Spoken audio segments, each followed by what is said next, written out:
Calder Voss didn't knock. That was the first thing people noticed about him, not his silver watch chain or his pressed coat, or the two men who followed him everywhere like shadows with boots on.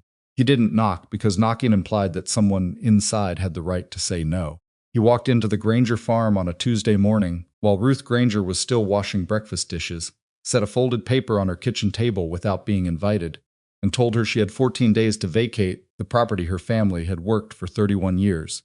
The county's records showed delinquent taxes going back 4 years, he said, his voice carrying the particular flatness of a man who had delivered bad news so many times it had stopped feeling like news at all.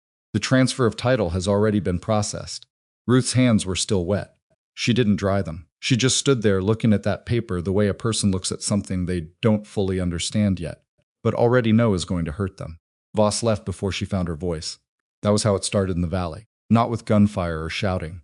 With paperwork and wet hands and a door left open on the way out. If that had been your family's land, 31 years of your life pressed into that soil, what would you have done?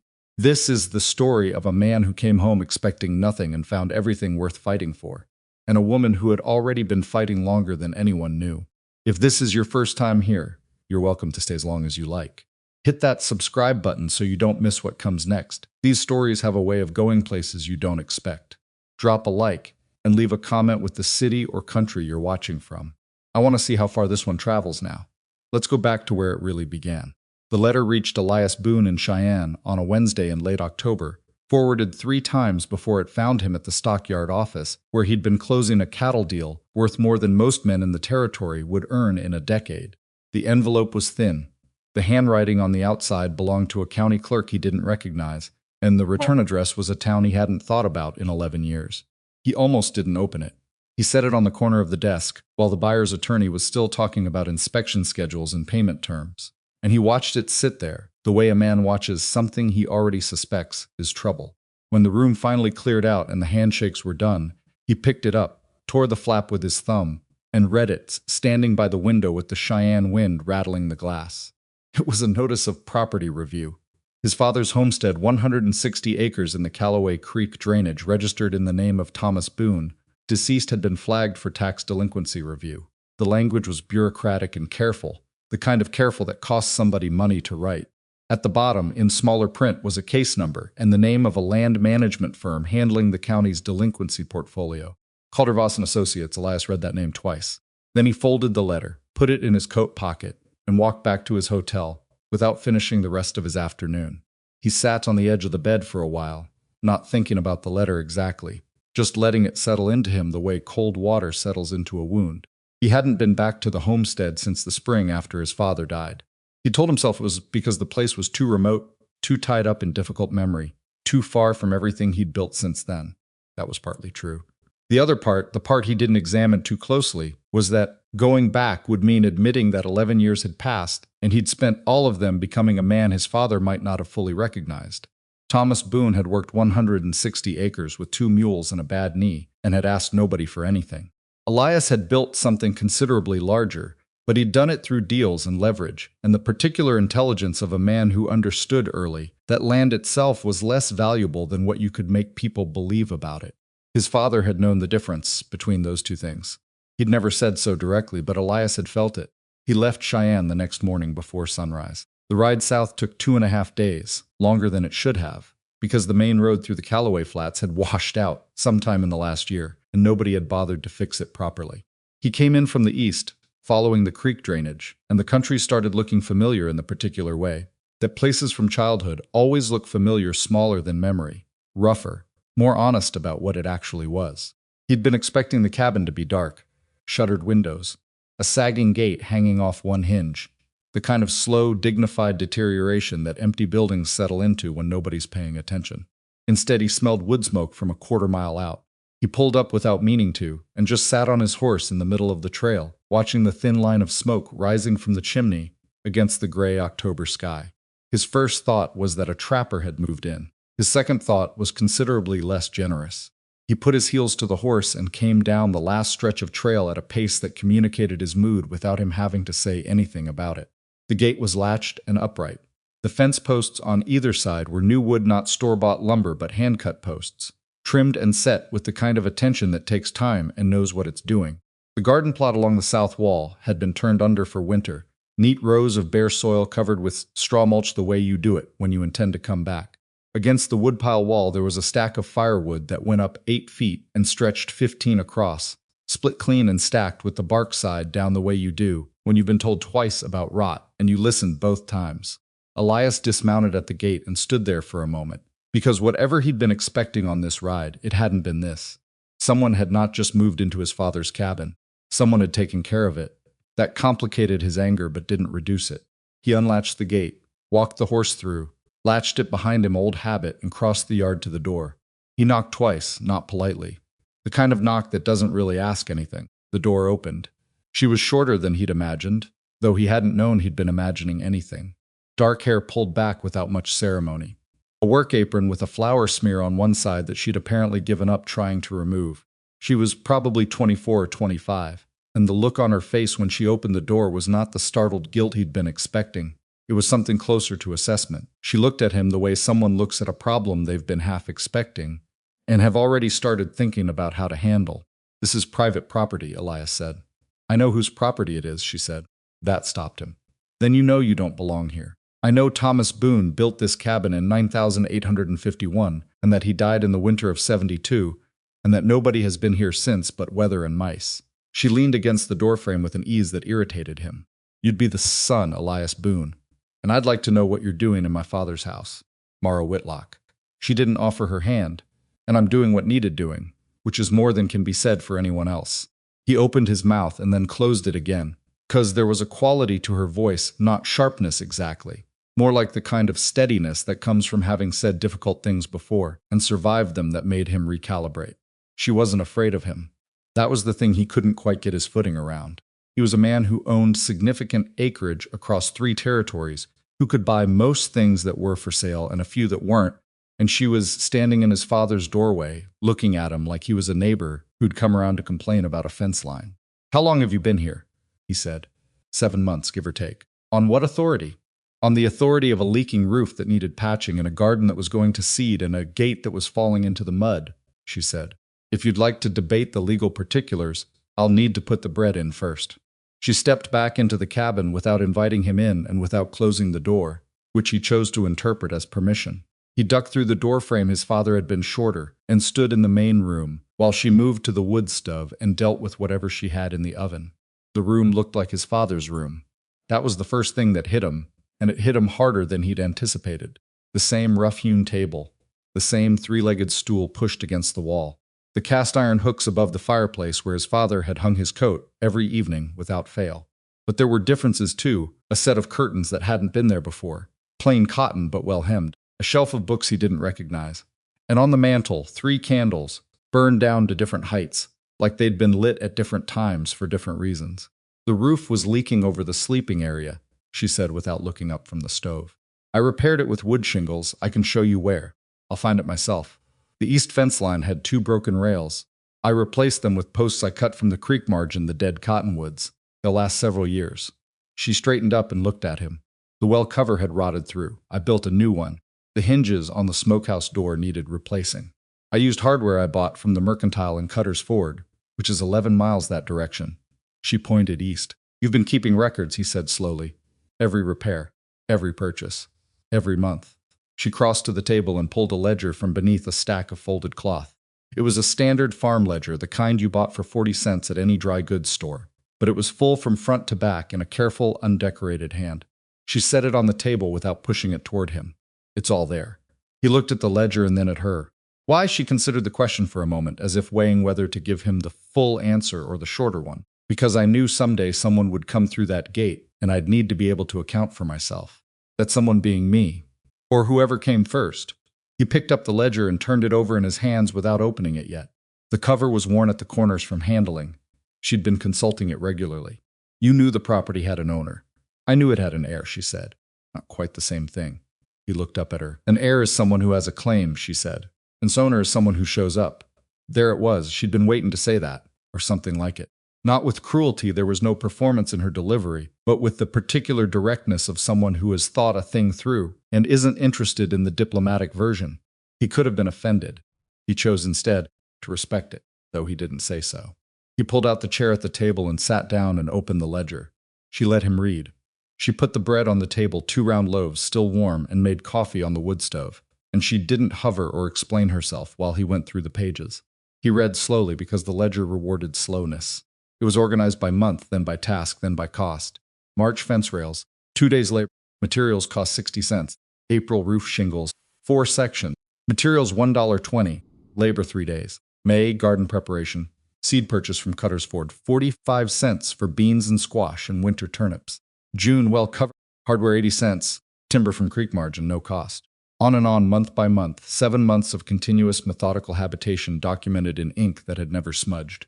At the back of the ledger, there were pages he hadn't expected. Sketches. Not artistic, she wasn't drawing for pleasure, but functional. The fence line with repair locations marked. The roof with the patch sections indicated. A rough survey of the garden plot, showing what had been planted where and when. She'd been building a case without knowing exactly who she was building it for. He closed the ledger and set it down and picked up the coffee she'd left beside him. "You understand I'm not in the habit of thanking people for occupying my property without permission," he said. "I didn't ask for your thanks." "What did you ask for?" She sat down across from him with her own cup.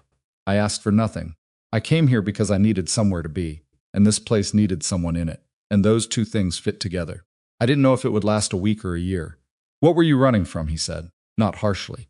He'd learned over the years that the direct question was usually kinder than the one that danced around the thing. She didn't flinch, but something shifted in her eyes. "My father's debts, and the men who collect them." She said it the way you say something that's been said so many times inside your own head that it has lost some of its power to wound you. "He died in the spring, left behind more than he'd ever let on. I left before the collectors got organized, and you ended up here. I ended up here." She looked around the room with an expression that was harder to read, not quite affection, not quite ownership. Something more complicated than either. "I didn't plan to stay this long. But the place needed things done, and I knew how to do them. And then the weeks just—" She didn't finish the sentence. She didn't need to. He understood that particular mechanism. The way work fills the space where planning used to be. The way a place gets into you when you've poured enough of your own labor into it. He drank his coffee and thought about the letter in his pocket. "I need to tell you something," he said. "I thought you might." He pulled out the letter from the county clerk and set it on the table. She read it without picking it up, leaning forward slightly, her eyes moving through it quickly. When she finished, she sat back and looked at him. "Calder Voss," she said. "You know the name." "I know the name," she said carefully. "He's been through the valley twice in the last 6 months. Buying up delinquent claims, or so people say." She paused. "The Grangers lost their farm last month. Ruth Granger told me when I was in Cutter's Ford for seed. She said a man in a pressed coat came in and put papers on her table and was gone before she could collect herself."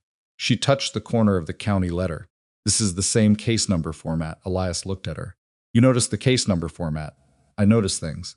It wasn't a boast. It was simply a fact about herself, delivered without decoration. He realized, sitting across from her in his father's kitchen with the smell of fresh bread in the air, and a wood stove doing what wood stoves do, that she was considerably more complicated than he'd assumed when he'd come up the trail with his jaw set and his ownership papers already framing themselves in his head. He'd been prepared for squatter logic, the gradual possession of the overlooked, the slow laying of claim through inertia. He hadn't been prepared for a woman who kept ledgers and noticed case number formats and asked questions about her own situation with the same precision she'd used to document the fence repairs. "He's trying to take the property," Elias said. "Or he's already taken it on paper and is waiting to see if anyone objects." "Will you object? It's my land. That's not what I asked." He looked at her steadily. "Yes, I'll object." She nodded once, as if she'd been waiting to hear which version of him was going to show up for this. "Then you'll need that ledger." "I have the deed." "The deed proves ownership on paper. The ledger proves the property was never abandoned." She tapped the cover of it. "Those are 2 different arguments, and you're going to need both." He understood immediately that she was right.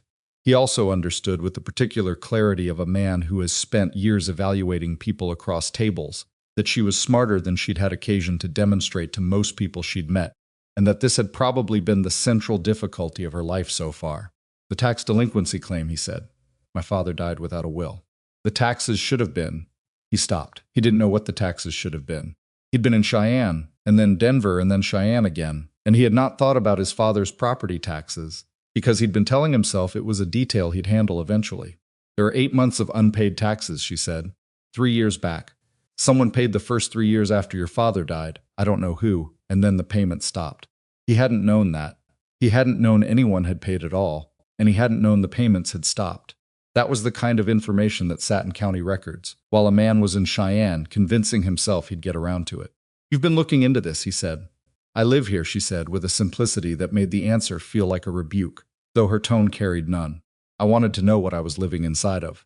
He set his cup down and was quiet for a moment. Outside, the wind had picked up. He could hear it moving through the cottonwoods along the creek. That particular low sound that means weather is considering its options. The candles on the mantel held steady, because the chimney drew well, which meant someone had cleaned it this fall. He looked at them for a moment. "Those candles," he said. "3 of them." She followed his gaze to the mantel.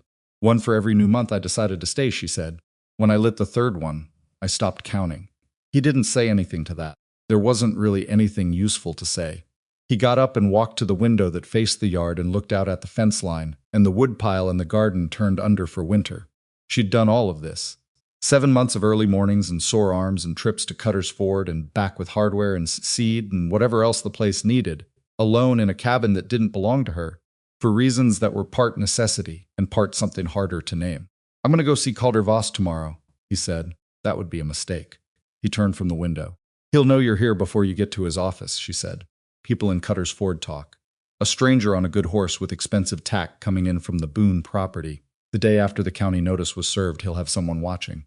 She folded her hands on the table. "If you go to him directly, you tell him everything he needs to know about where you stand and how much you know. You lose the advantage of him not being certain you're here." Elias studied her. "You've thought about this. I've had time to think. What would you do instead?" She was quiet for a moment, not because she didn't know the answer, but because she seemed to be deciding whether to trust him with the version that was actually useful. "I'd go to Della Mercer first." He didn't know the name. "She runs the mercantile in Cutter's Ford. She's been in this valley since before your father settled here. She knows every rancher, every buyer, every claim that's changed hands in the last 30 years. Mara paused. "And she lost a nephew's property to a tax claim 2 years ago that none of us understood until recently." Recently meaning since Voss came to the valley. He looked at her for a long moment in the fading afternoon light, the October sun dropping behind the ridge to the west and taking the warmth with it. The fire in the wood stove was doing the work now, and the cabin had the particular quality of a place that has been lived in, not just occupied, but genuinely inhabited by someone who'd bothered to learn its rhythms. "You'd be willing to help with this," he said, "even though you don't have to. It's not your land." She looked at him with an expression he couldn't fully read, and then she said something he hadn't expected. 7 months ago, I came through that gate in the dark with a broken wagon axle and $40 left and nowhere else to go," she said. "And this place let me in. The door wasn't locked. The roof didn't fall on me. The garden hadn't gone entirely to seed." She looked around the room again. "Your father built something that held together without him, something that was still worth coming home to." Her eyes came back to Elias. "I owe this place, not you," she paused yet. He almost smiled. He caught it before it got all the way to his face. "We'll go to Della Mercer in the morning," he said. "Early before the Ford wakes up. I'll saddle the gray. She's quieter than your horse." He raised an eyebrow. "You've been using my father's gray." She was going to founder if I didn't work her regularly. "She's in better condition now than she was when I got here." She stood and began clearing the table with the efficiency of someone who didn't waste motion. "There's a second bedroom, if you want to call it that. The mattress is new, the original was ruined. I bought the ticking from Cutter's Ford and filled it myself. I'll pay you for the materials," I didn't ask. "No," he said. "But I'm telling you anyway." She looked at him over her shoulder, and there was something in that look, not softness, but a slight recalibration. The smallest possible acknowledgement that he'd said something that registered. He went out to the yard and unsaddled his horse and watered her at the trough which had been repaired, he noticed, with new wood and fresh caulking, and by the time he came back inside the lamps were lit and supper was on the table, and Mara was reading something at the far end with the absorbed concentration of a person who has learned to make use of quiet moments, because quiet moments don't always last. He sat down across from her. She closed the book without marking her place, which meant she'd remember where she was. They ate without talking much. Outside, the wind came down off the ridge and moved through the cottonwoods and pressed against the walls of the cabin, with a sound like patient disagreement. The fire worked. The candles on the mantel held their light. After supper, when she'd gone to her room and he was left alone at the table with the ledger in front of him and the county letter beside it, Elias Boone sat for a long time looking at the 2 documents as if they were a conversation he'd walked into too late. He thought about Calder Voss, a man he'd never met but already understood the shape of, because he'd encountered that shape before in boardrooms and auction halls and land offices from here to Denver. Men who had learned to use paperwork the way other men used force. Who had learned that if you made the mechanism complicated enough and fast enough, most people would find themselves outside it before they understood what had happened. He thought about Ruth Granger's wet hands and the door left open on the way out. He thought about Mara Whitlock crossing 11 miles of October Trail to buy a 40-cent hinge for a smokehouse that didn't belong to her, because the door needed to close properly and she was the one who was there. He opened the ledger again and read it through to the end. Every page, every entry, the careful accumulated record of a woman who had shown up for a place when no one else did.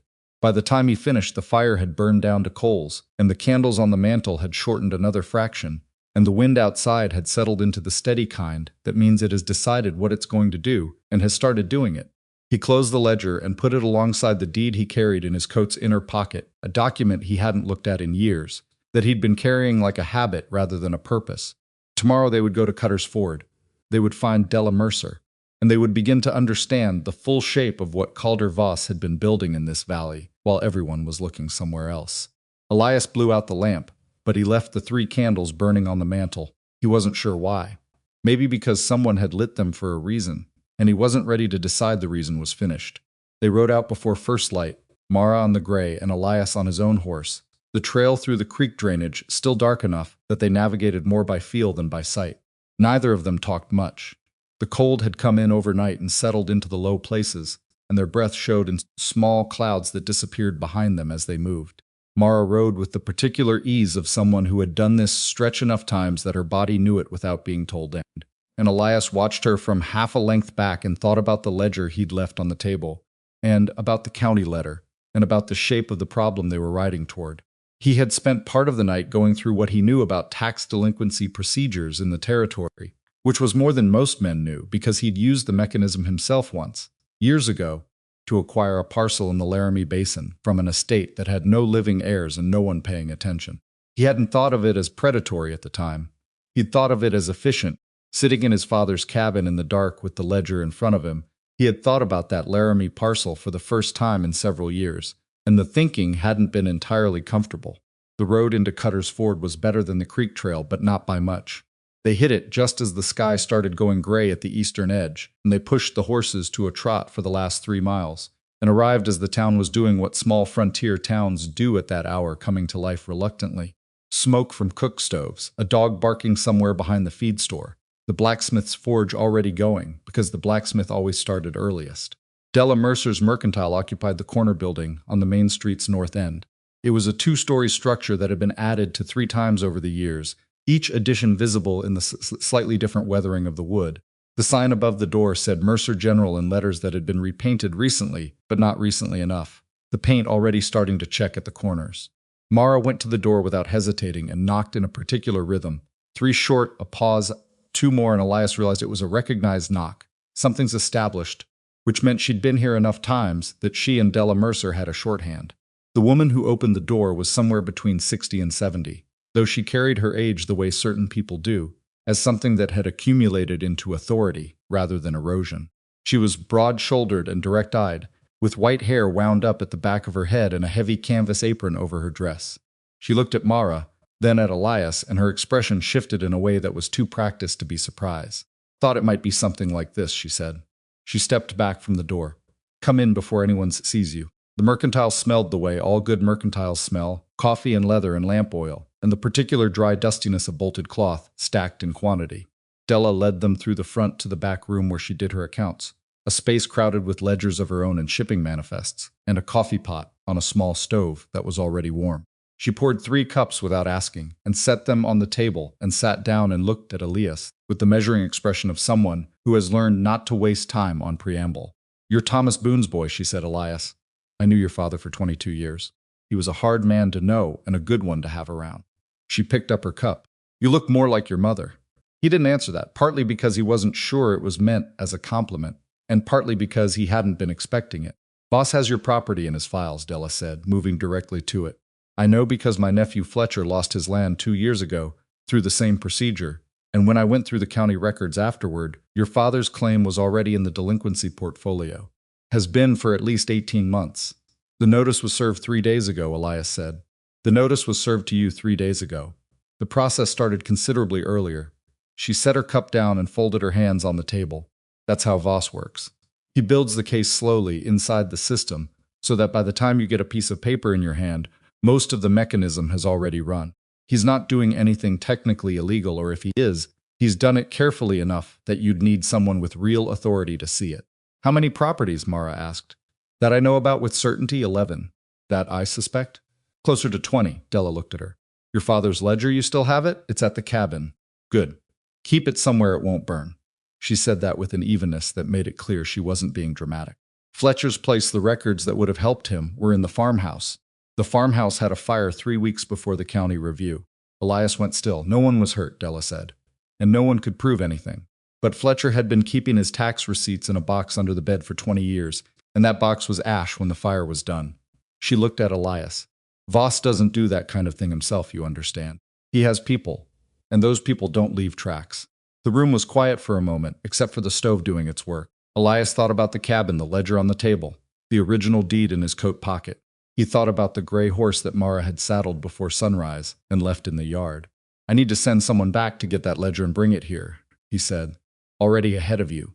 Della got up and opened the back door and said something to whoever was in the alley, and a boy of about 14 appeared, was given brief instructions, and disappeared again. She came back and sat down. He'll bring it in by the creek road. Nobody uses that trail. Elias looked at her. You've been preparing for this. I've been preparing for the version of this where someone with enough standing actually showed up, she said. For the last year I've been hoping, she paused. Your father's land is a significant parcel. The creek drainage feeds 3 other properties. If Voss controls that water access, he controls leverage over every rancher in the southern half of the valley. I don't think he's buying land for the land. I think he's buying control. That was a more sophisticated analysis than Elias had walked in expecting, and he said so. I've been running a business in this valley for 34 years, Della said, with a dryness that wasn't quite amusement. I've watched 3 land booms and 2 busts, and a railroad survey that came through and changed its mind.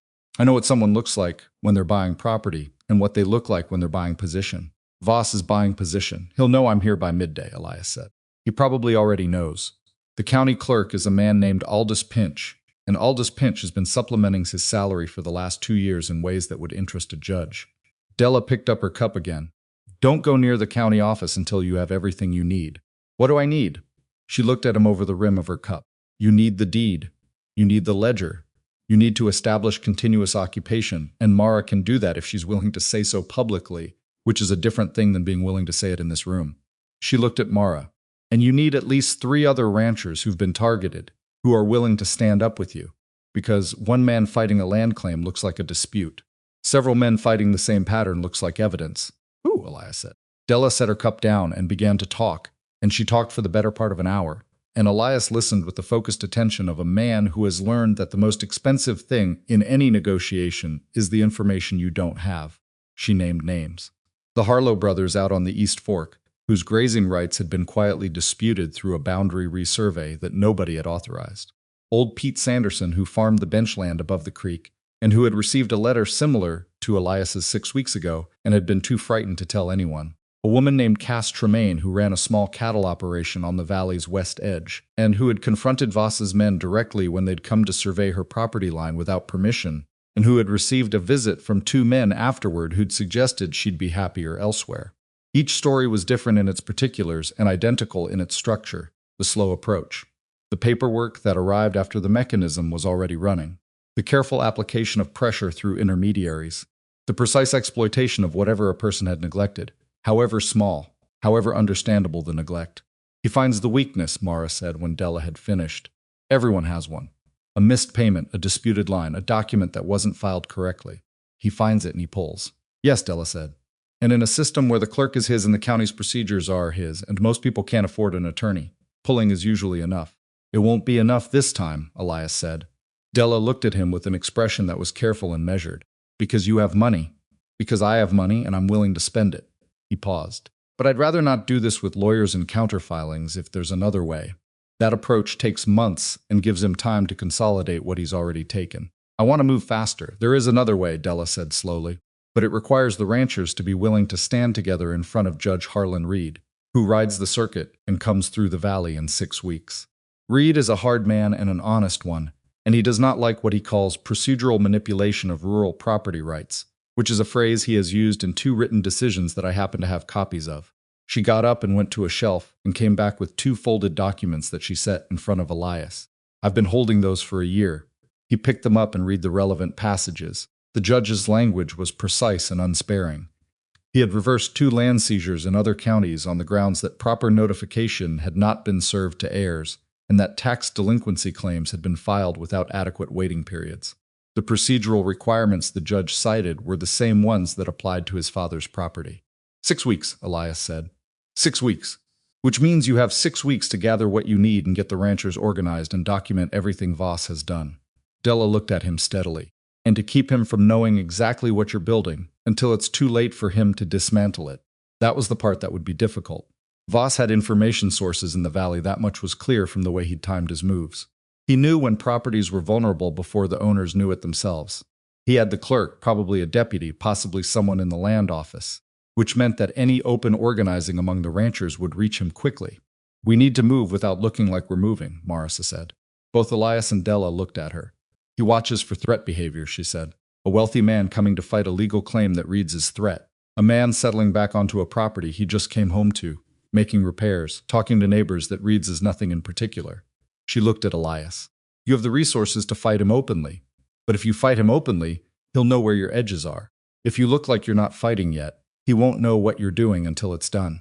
It was a silence in which Della Mercer picked up her cup and drank from it, with an expression that suggested she was revising her estimate of Mara Whitlock upward.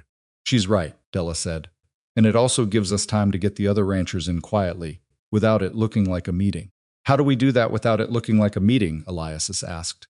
You buy supplies, Della said. People come into the mercantile. You happen to be here. You happen to talk. She gestured around the back room. I've been the unofficial information exchange for this valley for 30 years. Nobody thinks twice about who's in my back room. Elias nodded slowly. He could see the shape of it.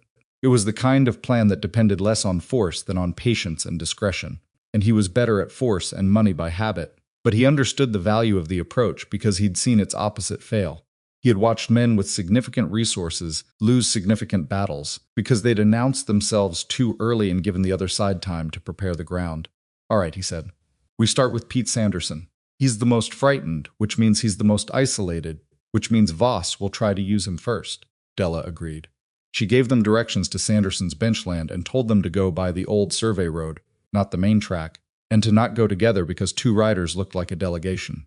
Mara would go first, Elias would follow by an hour. They left the mercantile through the back and split up, and Elias rode the long way around the south end of town to use the time, passing through the part of Cutter's Ford that wasn't the main street, the working part, the corrals and the feed warehouse and the small houses along the creek where the people who kept the town running actually lived.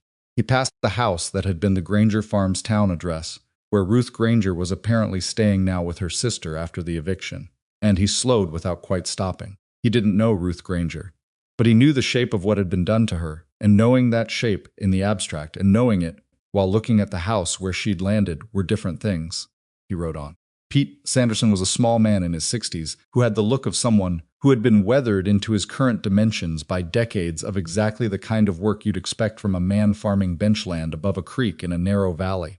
He met them at his fence line when they arrived first Mara, then Elias an hour later with the wary posture of a man who had learned recently that visitors brought complications.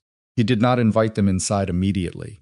He stood at the fence with his hat in his hands, turning it, and looked from Mara to Elias and said, I already told her I can't be part of anything that's going to bring those men back around. What men? Elias asked. Sanderson stopped turning his hat. 2 men came to my property 2 weeks after I got the county letter. They said they were there for a survey, but they didn't have survey equipment.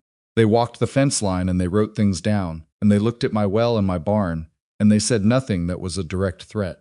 But he stopped. But you understood what they were saying, Mara said. My wife is 63 years old and she has difficulty walking, Sanderson said. This land is all we have. If I lose it, I don't know where we go. His jaw was working slightly, the way jaws do when a man is holding a feeling down by force. I can't risk what you're describing. You're already at risk, Elias said quietly. The county notice means the process is running. Standing back won't stop it. Standing up might make it worse. It might, Elias said. He didn't say anything to soften that, because Sanderson's was the kind of man who would recognize softening and distrust it. But right now, Voss is counting on exactly what you're feeling. He knows you're isolated and frightened, and that you think you're the only one. You're not the only one. There are at least 11 properties in this valley in some stage of what's happening to you, and there's a judge who has reversed this kind of claim before, and there are 6 weeks before he comes through. Sanderson looked at him for a long moment. Why do you care? You've got money. You can fight this on your own. I can fight my claim on my own, Elias said. But that doesn't help you, and it doesn't stop him.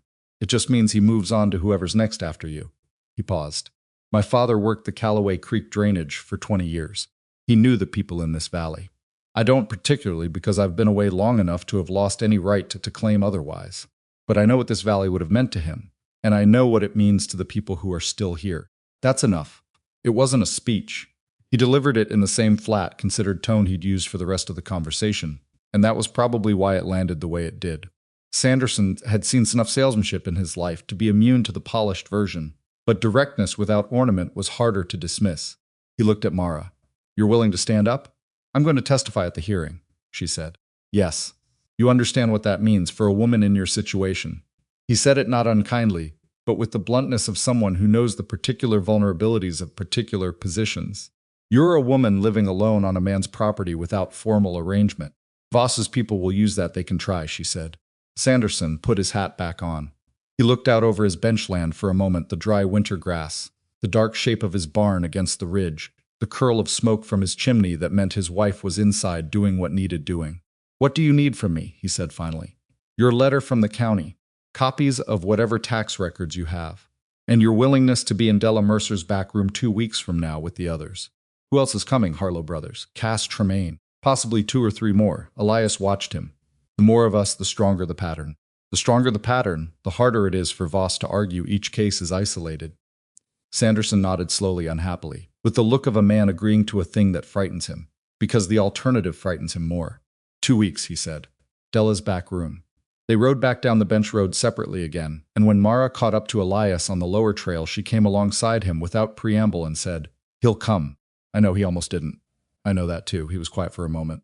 The thing about what you're frightened of it tends to expand to fill the available space if you let it sit alone with you. He's been sitting with this alone for 6 weeks. He glanced at her. You were the one who got him to yes. The part about testifying, he needed to see someone without a lot to stand on who was still willing to stand. She said it without particular sentiment as a statement of mechanics. I'm easier to identify with than you are. He thought about that. It was true, and she knew it was true, and she'd said it without self-pity, which meant she'd already worked through whatever feelings might have attended the observation. You've thought about all of this fairly carefully, he said. I've had 7 months of quiet evenings, she said. I think about things. What else have you thought about? She rode for a few strides before answering. I've thought about Voss, about what he actually is, she paused. He's not cruel, I don't think. He doesn't enjoy the Grangers losing their farm. He just doesn't particularly care. The property is an asset, and the Grangers are an obstacle, and he processes both in the same part of his mind. That's worse in some ways than cruelty. You can reason with cruelty. You can make someone who enjoys causing pain understand that causing pain has a cost. But someone who simply doesn't register the human part of the equation, he just adjusts his mechanism and moves forward. Elias rode for a while with that. That's a fair assessment, he said finally. The way to beat that kind of man isn't to hurt him, she said. It's to make the mechanism fail, to make the thing he's built stop working. Because the mechanism is all he has. Take that away and he's just a man in a pressed coat. You sound like you've dealt with this before. She looked ahead at the trail. The men who came for my father's debts were not cruel men. They were efficient men. They had a procedure, and my father's circumstances fit the procedure and they processed it. Something moved in her jaw. They were very polite about it. He didn't push further. She'd given him what she wanted him to have and indicated the edge of it, and he understood edges. They reached the Cutter's Ford Junction as the afternoon was going flat and gray, and instead of splitting up again they rode in together. Because the calculation had shifted, Voss probably already knew Elias was in the valley, and being seen together at this point cost less than it would have this morning. They went back to Della's through the alley entrance, and Della was waiting with the ledger, which the boy had brought back safely by the creek road, and with news that was less welcome. Aldous Pinch filed an accelerated review notice this morning, she said. Voss's firm requested it. They're trying to push the timeline up. They want a county determination before Judge Reed arrives. Elias looked at the document she handed him.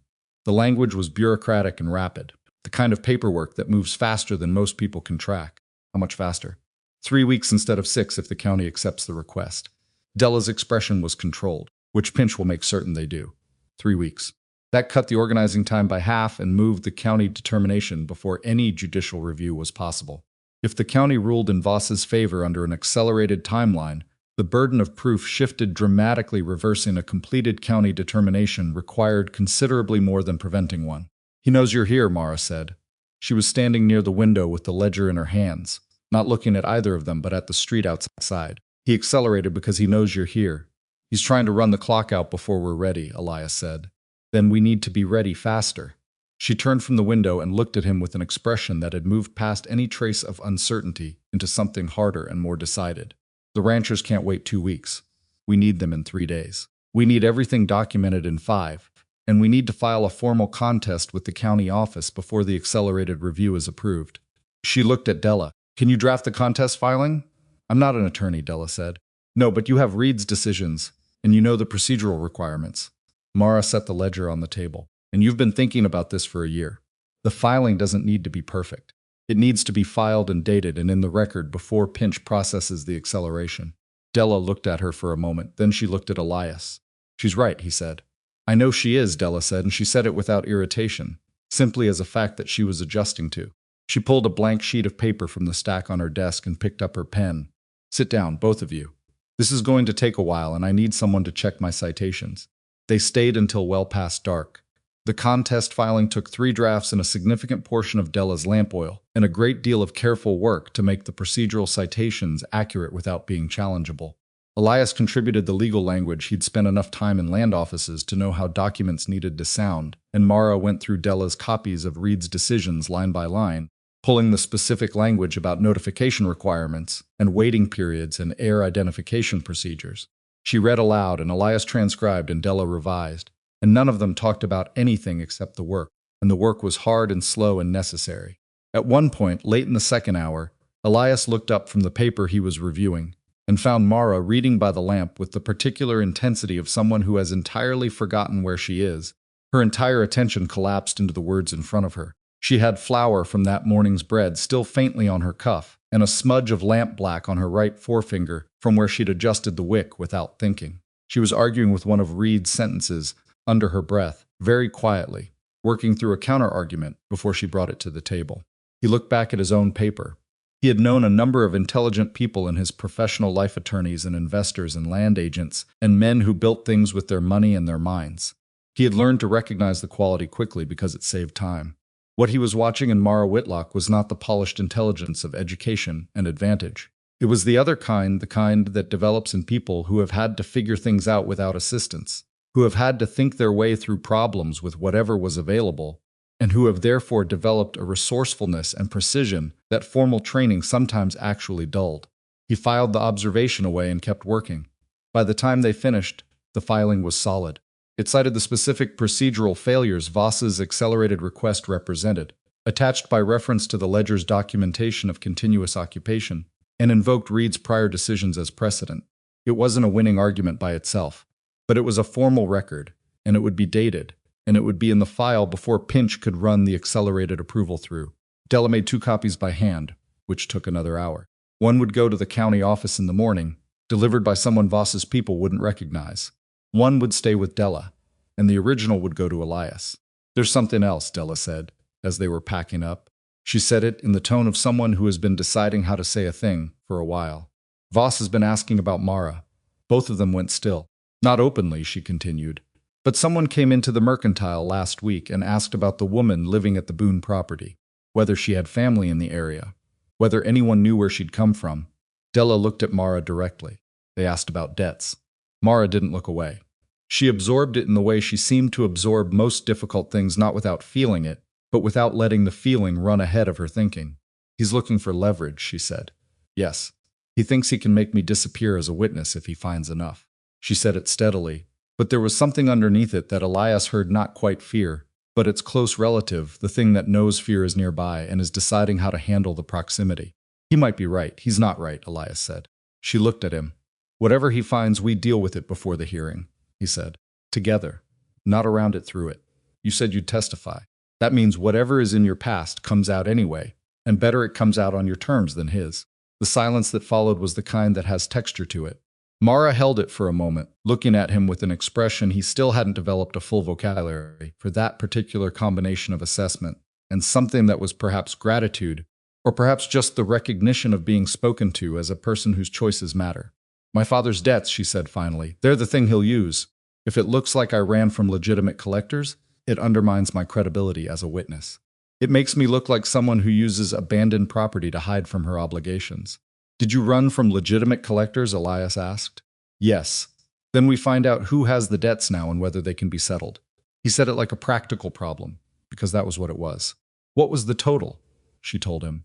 It was not a small number for a woman alone, but it was a very small number for a man with Elias Boone's resources, and they both understood that without him having to say it.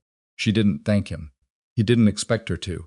What she did was pick up the ledger, and her copy of the contest filing, and her coat from the back of the chair where she draped it hours ago, and she said to Della, 3 days for the ranchers. Can you get word to the Harlows tonight? I'll send my nephew at first light, Della said. Good. Mara looked at Elias. We should go. We need to be back before anyone starts paying attention to who isn't where they should be. They rode back through the dark in the same quiet they'd ridden out in that morning. But it was a different kind of quiet, now less the silence of two people who don't know each other yet, and more the silence of two people who have been working on the same problem for many hours, and have arrived at a shared understanding of how large and complicated that problem actually is. Halfway back along the creek trail, Elias said, You weren't wrong this morning about what you said. She looked over at him in the dark. About the difference between an heir and an owner, he said. She was quiet for a moment. I wasn't being fair to you when I said it. You were being accurate. Accurate isn't always the same as fair. He thought about that for the rest of the ride. When they reached the cabin, the 3 candles on the mantel had burned down another fraction during the day, the wax catching the lamplight when Mara opened the door and lit the lamps inside. She put the ledger back on the table and the filing documents beside it, and she stood looking at the small pile of paper that represented everything they had to work with: the deed, the ledger, the filing, the names Della had given them. It wasn't much.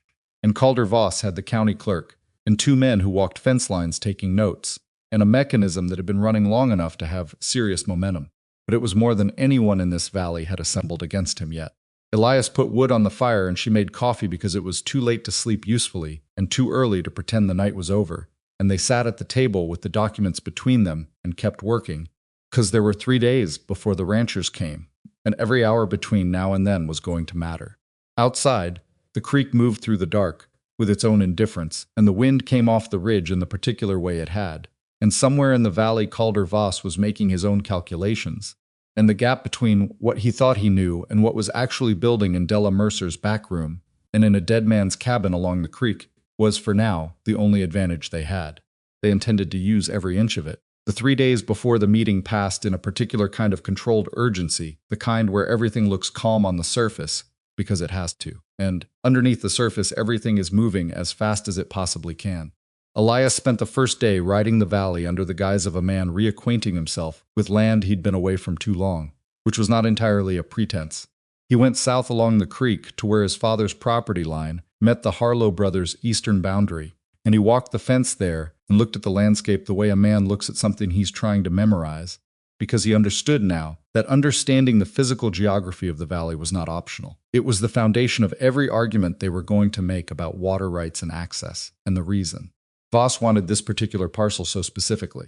The Harlow brothers Daniel and Frank, 150 and 146, both built like the particular kind of lean that comes from decades of outdoor work, met him at the fence line without being asked, which meant Della's nephew had gotten word to them successfully.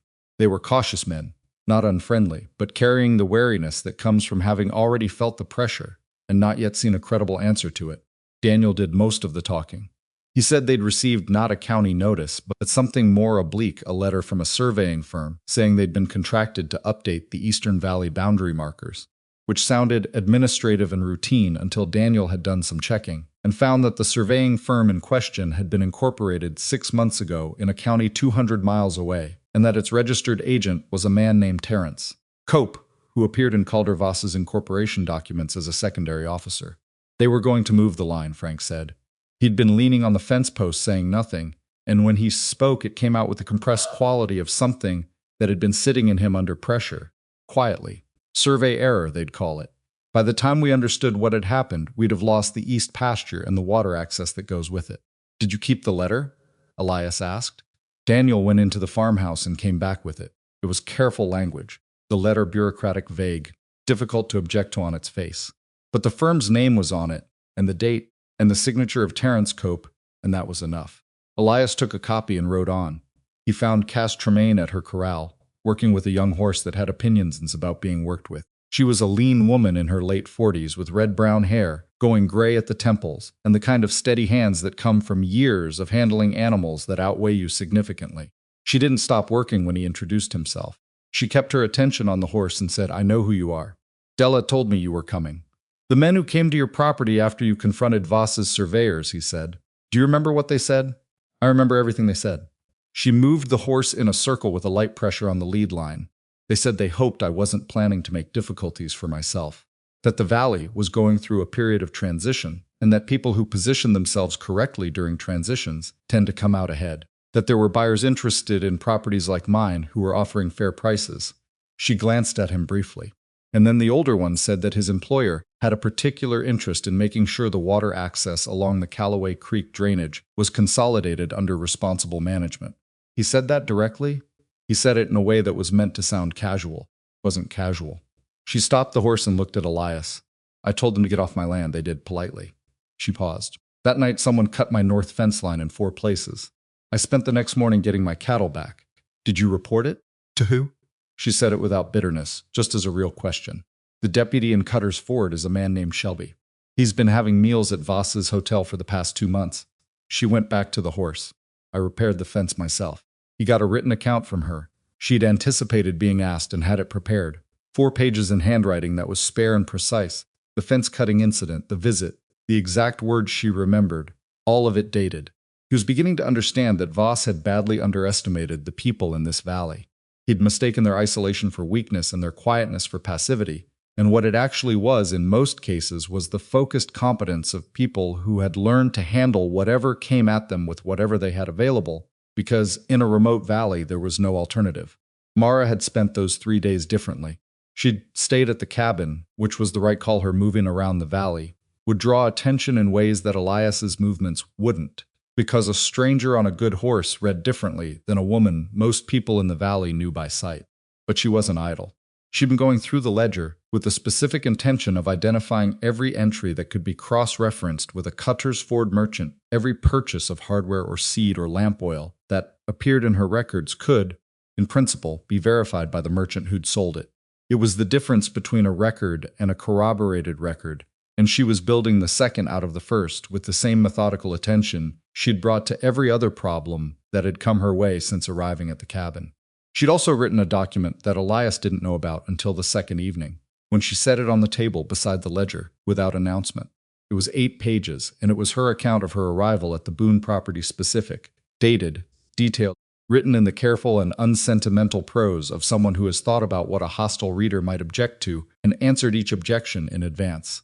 The broken wagon axle, the unlocked door, the roof condition she'd found, the first repairs, the first purchase from Cutter's Ford, every month of habitation laid out with dates and observable facts and cross-references to the ledger. Is this your testimony? He asked. It's what my testimony will be based on, she said. I'll say it in my own words.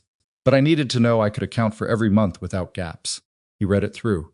There were no gaps. There were also 2 places where she'd noted things that weren't favorable to herself a week in May when she'd considered leaving and hadn't, documented with an honesty that surprised him, and an entry noting that she hadn't found the well cover's original receipt and could only estimate the hardware cost from memory. She'd included those vulnerabilities deliberately, because a testimony with no cracks in it reads as constructed, and a testimony that acknowledges its own limitations reads as honest. You've done this before, he said. Done what? Built a case. She was quiet for a moment. My father had a dispute with a neighboring farmer when I was 16.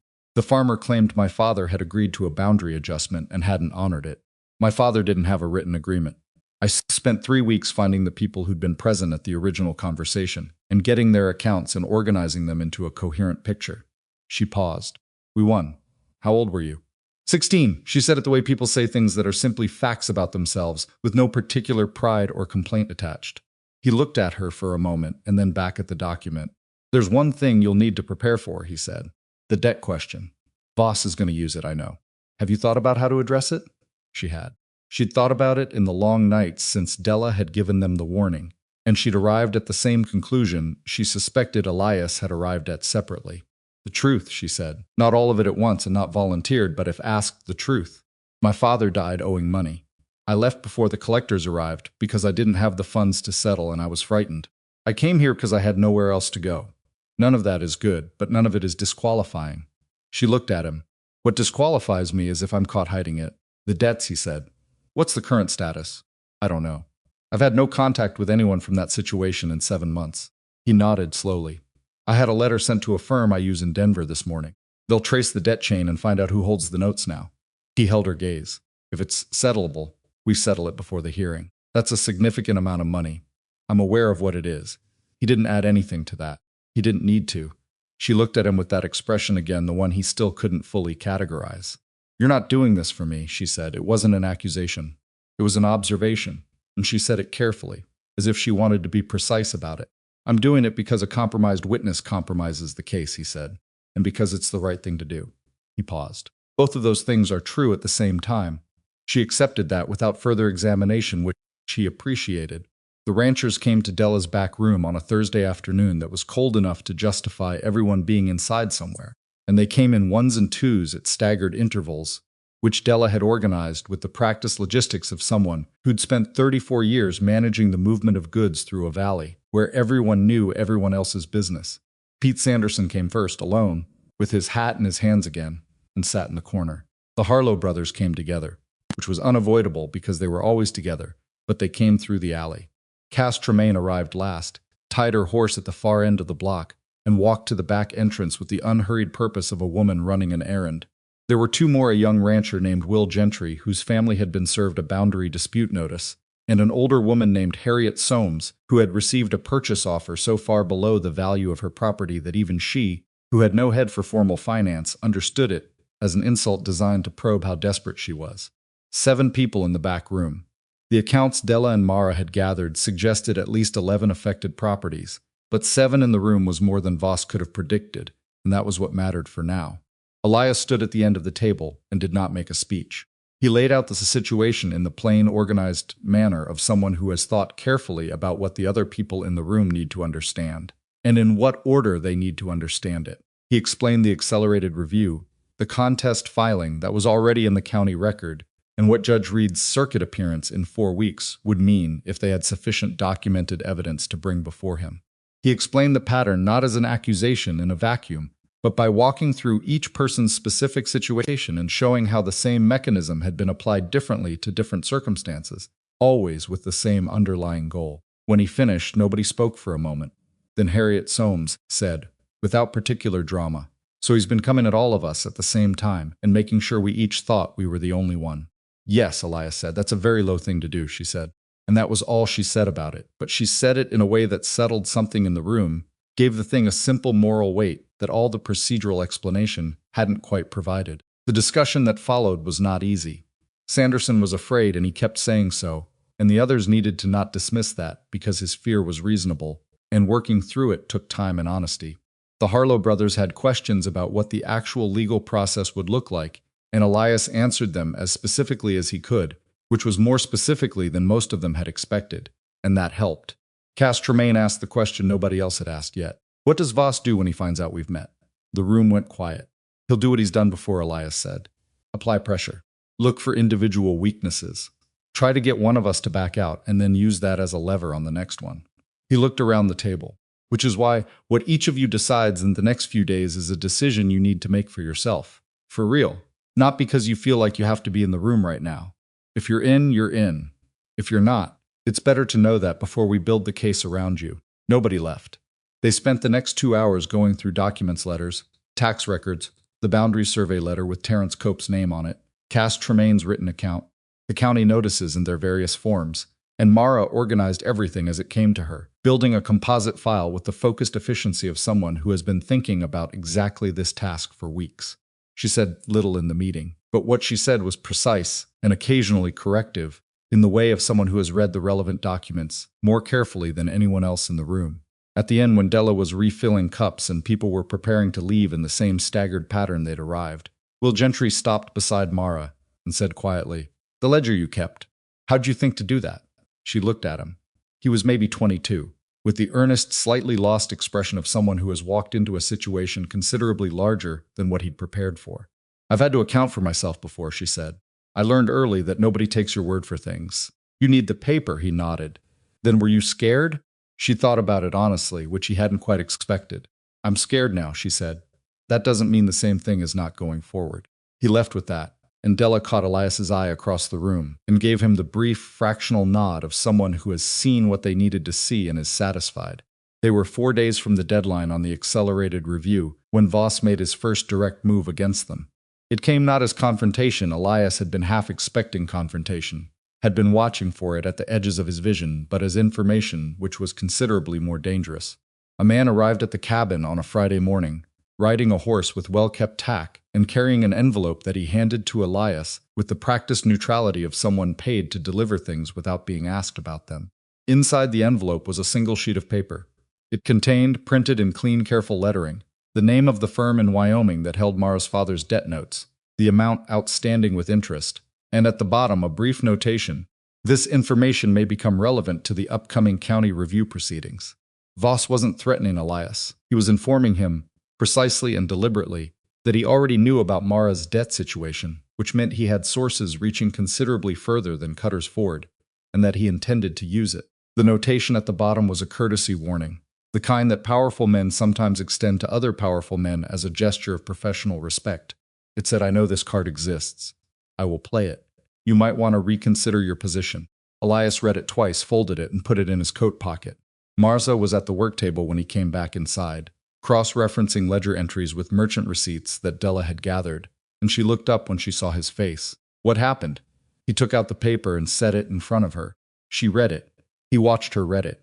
He watched the particular stillness that came over her face, not shutdown, not fear exactly, but the deep breath before the descent of something she'd been waiting for and had hoped wouldn't come quite this fast.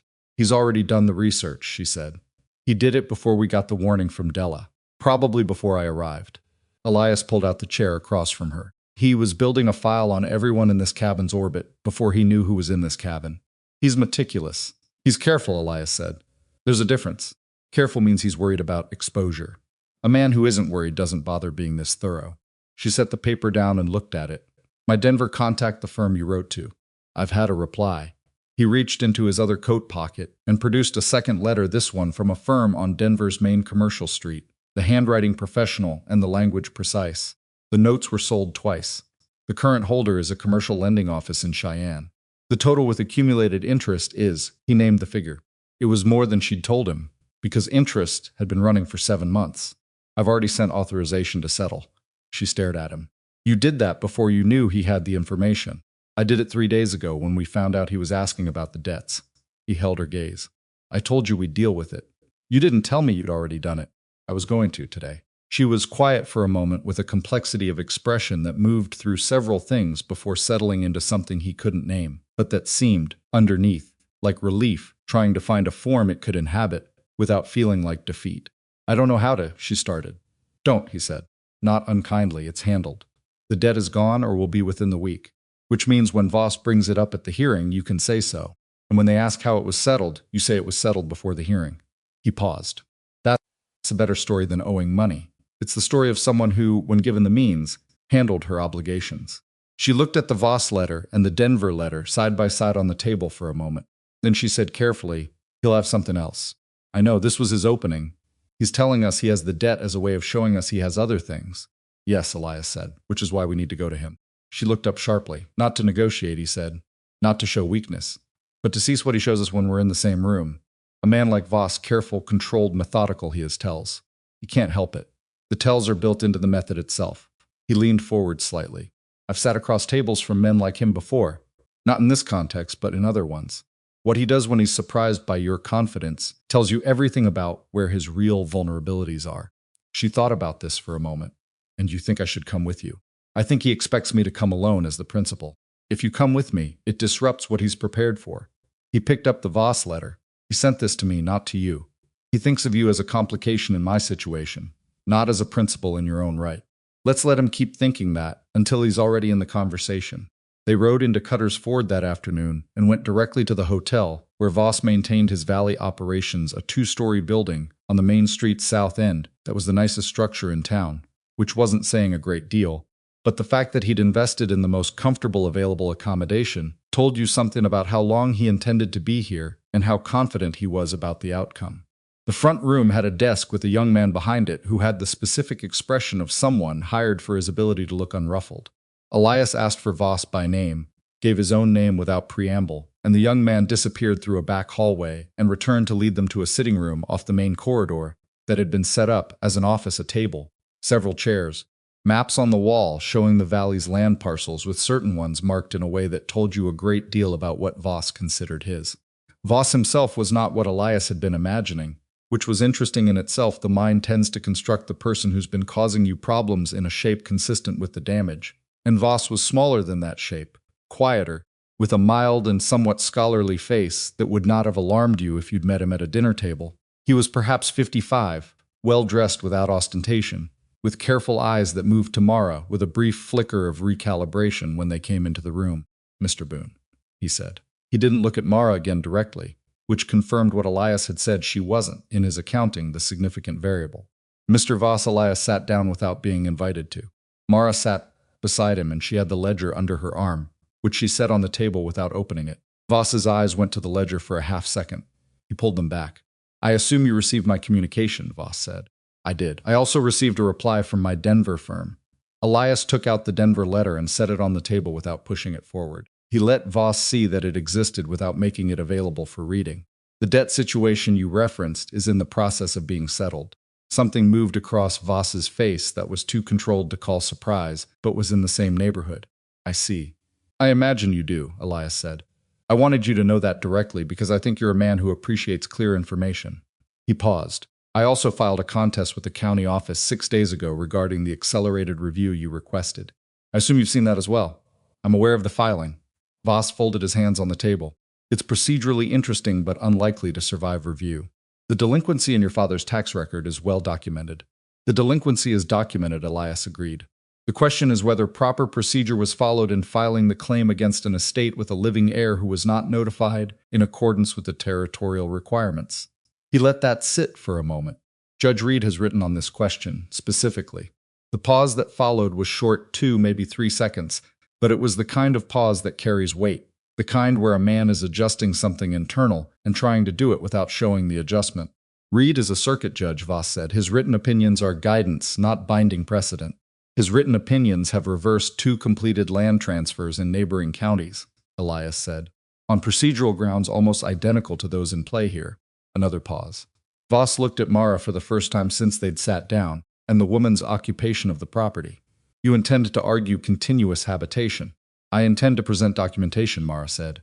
Her voice was even, and her hands were still on the ledger. 7 months of recorded dates, repairs, purchases, and verifiable activity on the property, cross-referenced with merchant records from Cutter's Ford. She met his eyes with an equanimity that cost her more than it looked like. "If the property had been genuinely abandoned, I wouldn't have found a working well and a garden that only needed clearing. Your claim rests on abandonment. The condition of the property on my arrival argues against it." Voss looked at her for a moment, with the expression of a man encountering a variable he hadn't fully modeled. "You've prepared this carefully," he said. It was almost a compliment, in the way that an observation delivered without warmth and with full knowledge that it is also a threat can be almost a compliment. "I keep good records," she said. He turned back to Elias. "Mr. Boone, you're a man of resources and I suspect of practical intelligence. What you're proposing to do with this hearing will cost you considerably in time and professional attention. My offer of a fair settlement for the property remains on the table." "Your offer for the property was never on my table," Elias said. "The property isn't for sale. Everything is for sale." "That's a philosophy," Elias said. "It's not always an accurate observation." He picked up the Denver letter from the table and put it in his coat pocket. "I wanted to meet you in person because I think it's useful for both of us to be clear about what's happening. You've built a careful operation, and you've been running it successfully in this valley for 2 years. I'm not dismissing that. But you've been working with the assumption that no single actor in this valley had the resources or the standing to contest you effectively, and that assumption is no longer current." Voss said nothing. The ranchers who've been receiving your notices, Elias continued, are not acting in isolation anymore. The documentation that exists across their cases, taken together, describes a pattern that one judge who dislikes procedural manipulation is going to find very interesting. He stood. I'm not here to ask you to stop. I'm here to tell you what's in front of you. The way you told me what was in front of me with that letter this morning. Professional courtesy. Voss looked up at him from his seat. He had the face of a man who had learned not to show things, and he was working that ability hard right now. But underneath the control, something had shifted in his eyes, not fear, not yet, but its precursor, the thing that comes when a man realizes the ground is different from what he mapped. You'll be hearing from my attorney, he said. I'd expect nothing less, Elias said. They left through the front door, which was a decision too, not the side entrance, not the alley, but the front, at a normal pace, because the people on the main street of Cutter's Ford were watching, and what they saw would be around the valley by morning. And what they saw was Elias Boone and the woman from the Boone cabin, walking out of Voss's hotel in the middle of the afternoon, like men who had just finished ordinary business. They were 2 blocks away before Mara said, he's going to move faster now. Yes, Elias said, the ranchers. He'll go after the weakest one. Pete Sanderson, they said at the same time, and looked at each other briefly. They were back on their horses within 4 minutes and heading for the bench road. But they were not fast enough. The thing about a man like Voss, Elias was understanding now, was not that he was smarter or stronger, it was that he had invested years in building infrastructure for exactly these moments. He didn't have to react. He had contingencies that were already in motion. When they reached Sanderson's property, the gate was open, and the farmhouse door was standing wide, and Pete Sanderson's was in the yard with a piece of paper in his hand, and his wife Margaret was in the doorway behind him, with an expression that said the paper had arrived recently, and whatever it said had not been good. Elias got down from his horse before it fully stopped. What is it? Sanderson held out the paper. His hand was not entirely steady. It's not from Voss, he said. It's from the county assessor's office. They've denied our request for a payment plan on the back taxes. They want the full amount in 10 days or the claim proceeds to forfeiture. Elias took the paper and read it. The county seal was genuine. The signature was Aldous Pinch's, though Pinch's designation was tax administrator, not assessor, a detail that someone less familiar with county procedure might have missed. This isn't an assessor's document, he said. This is Pinch operating outside his authority and hoping you don't know the difference. Sanderson stared at him. What? The assessor's office and the tax administrator's office are separate county functions. Pinch can't issue forfeiture determinations. He can file for them. He can't grant them. Elias handed the paper to Mara, who read it and nodded. This is designed to frighten you into withdrawing from the county process before you realize it isn't legally binding. Sanderson sat down on the porch step. He sat down like a man whose legs have simply stopped cooperating. Margaret came out and put her hand on his shoulder. How do you know this? Sanderson said. Because I've seen this before, Elias said. Not here, but the same technique. You make a document that looks official and sounds final, and you serve it to someone who doesn't have the time or resources to verify it. Most people back down. He crouched to put himself at eye level with Sanderson. You don't have to back down. This document doesn't have legal force. But if it gets to a real forfeiture, Sanderson said, if the real process catches up, it won't. Not before the hearing. Elias looked at him directly. Pete, I need you to stay in this. I know you're frightened. I know this feels bigger than what you signed up for. But you're not alone in it. And the reason he's doing this today to you, right now, is because we just came from his office and he knows the meeting happened, and he's trying to pick off the one he thinks is most likely to break. He paused. Don't be that. Sanderson looked at him for a long moment. Margaret was still standing behind him with her hand on his shoulder, and she looked at Elias with an expression that was calculating in the serious, protective way of a woman who has spent decades deciding what risks are worth taking for the person she loves. He can't actually take the land in 10 days, she said. Not a question, no, Mara said. The contest filing stops the accelerated review. The county cannot proceed to forfeiture while a contested filing is active. That's in the territorial code. She said the territorial code reference from memory because she'd read the relevant sections twice. Margaret nodded once. She removed her hand from Pete's shoulder, went back inside, and came out a minute later with a box. Inside the box were 20 years of tax receipts and a folded copy of their original property deed. She handed the box to Mara. If you're building the case, take what you need from this. Sanderson looked up at his wife. Something moved between them that was too private to observe directly. He looked at Elias. I'm still in, he said. His voice wasn't steady. He said it anyway. They rode back toward the cabin in the last of the afternoon light, Mara with the Sanderson box secured to her saddle, and Elias thought about the document Voss had sent, the impersonation of county authority, the false seal, the name of an office Pinch didn't run. It was a different category than the procedural manipulation they'd been documenting. Impersonating a county official was not a gray area. It was a crime, clean and clear. And it was in writing, and it was dated. He hadn't been expecting Voss to make a mistake. Men like Voss didn't usually make mistakes that obvious. But fear or something like it, the cousin of fear, the thing that lives in a man who has never been seriously tested before and suddenly finds himself seriously contested, could make careful men rush. And rushing was how careful men made their worst errors. He looked over at Mara, who was riding with her attention forward, her jaw set, the Sanderson box solid against her saddle. She hadn't spoken since they'd left the bench road. He could see her working through it internally, the full shape of what the day had contained. The meeting with Voss, the Sanderson document, the 2 hours of careful conversation in the back room that now felt weeks behind them. "You all right?" he said. She considered the question honestly before answering. "I'm better than I was this morning," she said. "This morning I was hoping he wouldn't use the debt. Now that he's tried and it's handled, I'm less afraid of what else he has. He'll still use it at the hearing, I know. But using it isn't the same as it working." She glanced at him. "The Sanderson document, the false seal, I know. That's not just evidence for Reed," she said. "That's evidence for a wider investigation. That's the kind of thing that follows a man." Yes. He watched the creek ahead of them catching the last light. He's made his first real error.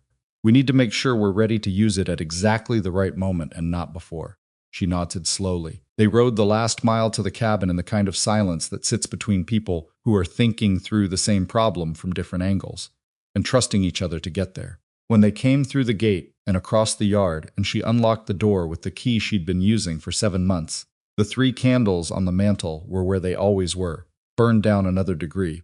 She set the Sanderson box on the table next to her ledger and his deed, and the contest filing and the growing stack of documents that represented the case. They were building the accumulated evidence of an operation that had moved through this valley like water, finding the cracks in stone quiet and patient, and very nearly invisible. Elias stood looking at the table for a moment. Then he went to the wood stove and started the fire for the evening, because somebody had to. And Mara was already opening the Sanderson box with that particular focused attention that meant she'd moved past the difficulties of the day and straight into the work that the next few weeks required.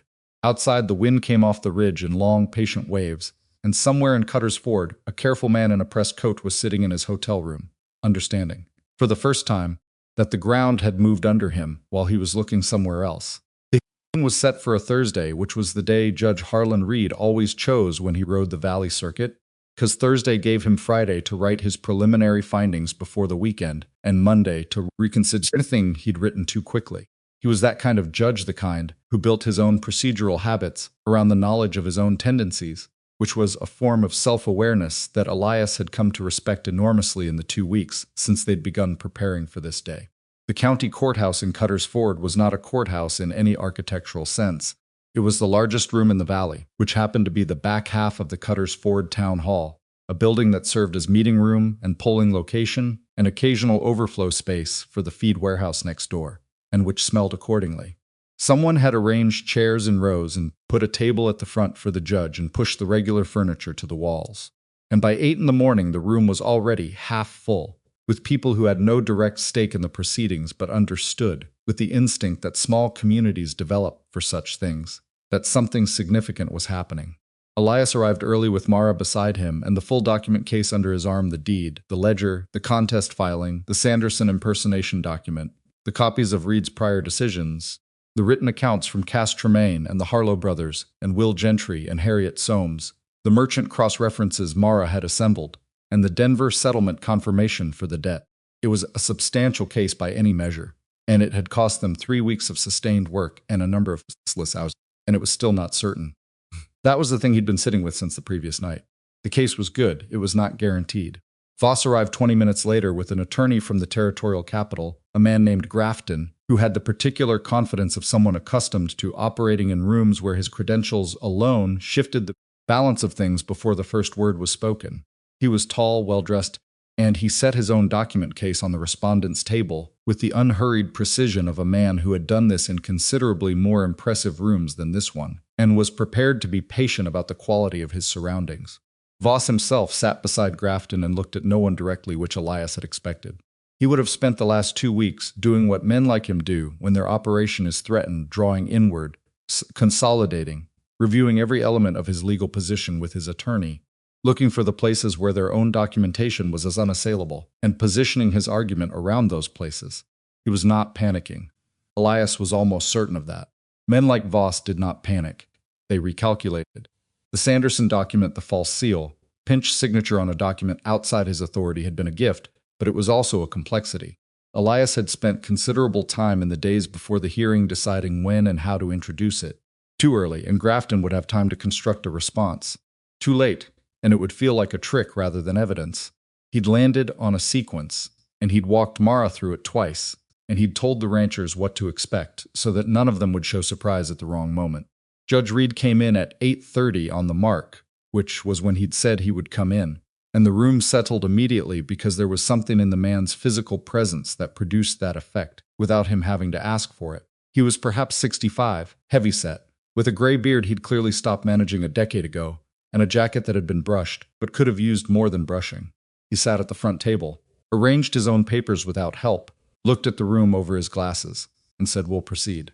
This is a contested land claim hearing in the matter of the Boone property, Callaway Creek drainage, 160 acres. I have the county filing, the contest filing, and the prior documentation in front of me. I've read all of it." He looked up. "I have questions." That was how Reed ran hearings. Not argument then response, but questions, his questions, directed at whoever had the relevant answer. Moving through the material in the order that made sense to him, rather than the order either side had prepared for. It was disorienting for attorneys who hadn't encountered him before, and Grafton's expression in the first 10 minutes confirmed that he had not. Reed went directly to the notification question. Had proper notification of the delinquency claim been served to the heir of the estate? Grafton said notification had been sent by mail to the last known address. Reed asked what that address was. Grafton checked his files and named a town in Colorado where Elias had maintained a business address 6 years ago. Reed looked at Elias. "When did you leave that address?" 6 years ago, Your Honor. "My current business address has been registered with the Colorado Territorial Land Office for 5 years, and with the Wyoming Territorial Commerce Registry for 4. Was either of those registries contacted in the notification process?" Reed looked at Grafton. Grafton's answer was careful and slightly slow. "The county's notification procedure uses the most recent address registered with the county recorder's office." "The county recorder's office," Reed said, "which is the same office managed by the tax administrator." He looked at Grafton steadily. "The same administrator who processed the delinquency claim." There was a pause. "The county operates as an integrated system, Your Honor." "I see," Reed said in the tone of a man who sees considerably more than he's saying. He wrote something down. He asked Elias about the deed, which Elias produced, and which Reed examined for several minutes with the thoroughness of someone who actually reads documents rather than scanning them. He asked Mara about the occupation of the property, and she answered him in the direct, undramatic manner she'd prepared, with specific dates and cross-references to the ledger entries, and when Grafton attempted an interjection about her standing to testify regarding a property she did not own, Reed stopped him with a look that required no words. "She is a witness to the physical condition and continuous habitation of the property," Reed said. "Her standing to provide that testimony is not in question." "Continue, Miss Whitlock," she continued. She gave him 7 months of evidence in 20 minutes, and she gave it calmly, without ornamentation or visible anxiety, and Reed listened with his pen moving steadily on his notepad, which meant he was finding it useful. When she finished, he asked her 2 follow-up questions about the well cover specifically, and about the state of the garden when she had arrived, and her answers were precise because she'd written them down when they happened, and had been reading them for weeks. Then Reed looked at Voss directly for the first time. "Mr. Voss, your firm has submitted documentation indicating this property was categorically abandoned at the time of your delinquency filing. What is the basis for that characterization?" Voss deferred to Grafton, who cited 3 elements: no registered occupant, no tax payments, no activity recorded by county inspection. Reed listened to all 3, and then asked when the county inspection had taken place. Grafton found the date. Reed asked who had conducted it. Grafton named an inspector. Reed looked at his own papers for a moment and then said, "That individual was employed by the county for 11 months, from March of last year through January of this year. He has since been employed by Calder Voss and Associates as a field representative." Grafton said that was a matter of public employment record, and that there was no established connection between. "I'm noting it for the record," Reed said. His voice didn't change in volume or temperature. It didn't need to. "Continue." That was the quality of the man, Elias thought. He didn't grandstand. He didn't allow the room to react before he was ready to use the reaction. He just noted things and kept moving and built a record that had its own internal architecture, one piece fitting to the next, in a way that was only fully visible from his side of the table. The Harlow brothers testified about the boundary survey letter. Reed examined the letter carefully, noted the firm name and registration details, asked Grafton whether Calder Voss and Associates had a professional relationship with that firm. Grafton said he was not in a position to speak to all his clients' business relationships. Reed looked at the letter again and said he would take that as a pending question. Cass Tremaine testified about the visit from Voss's men and the fence cutting.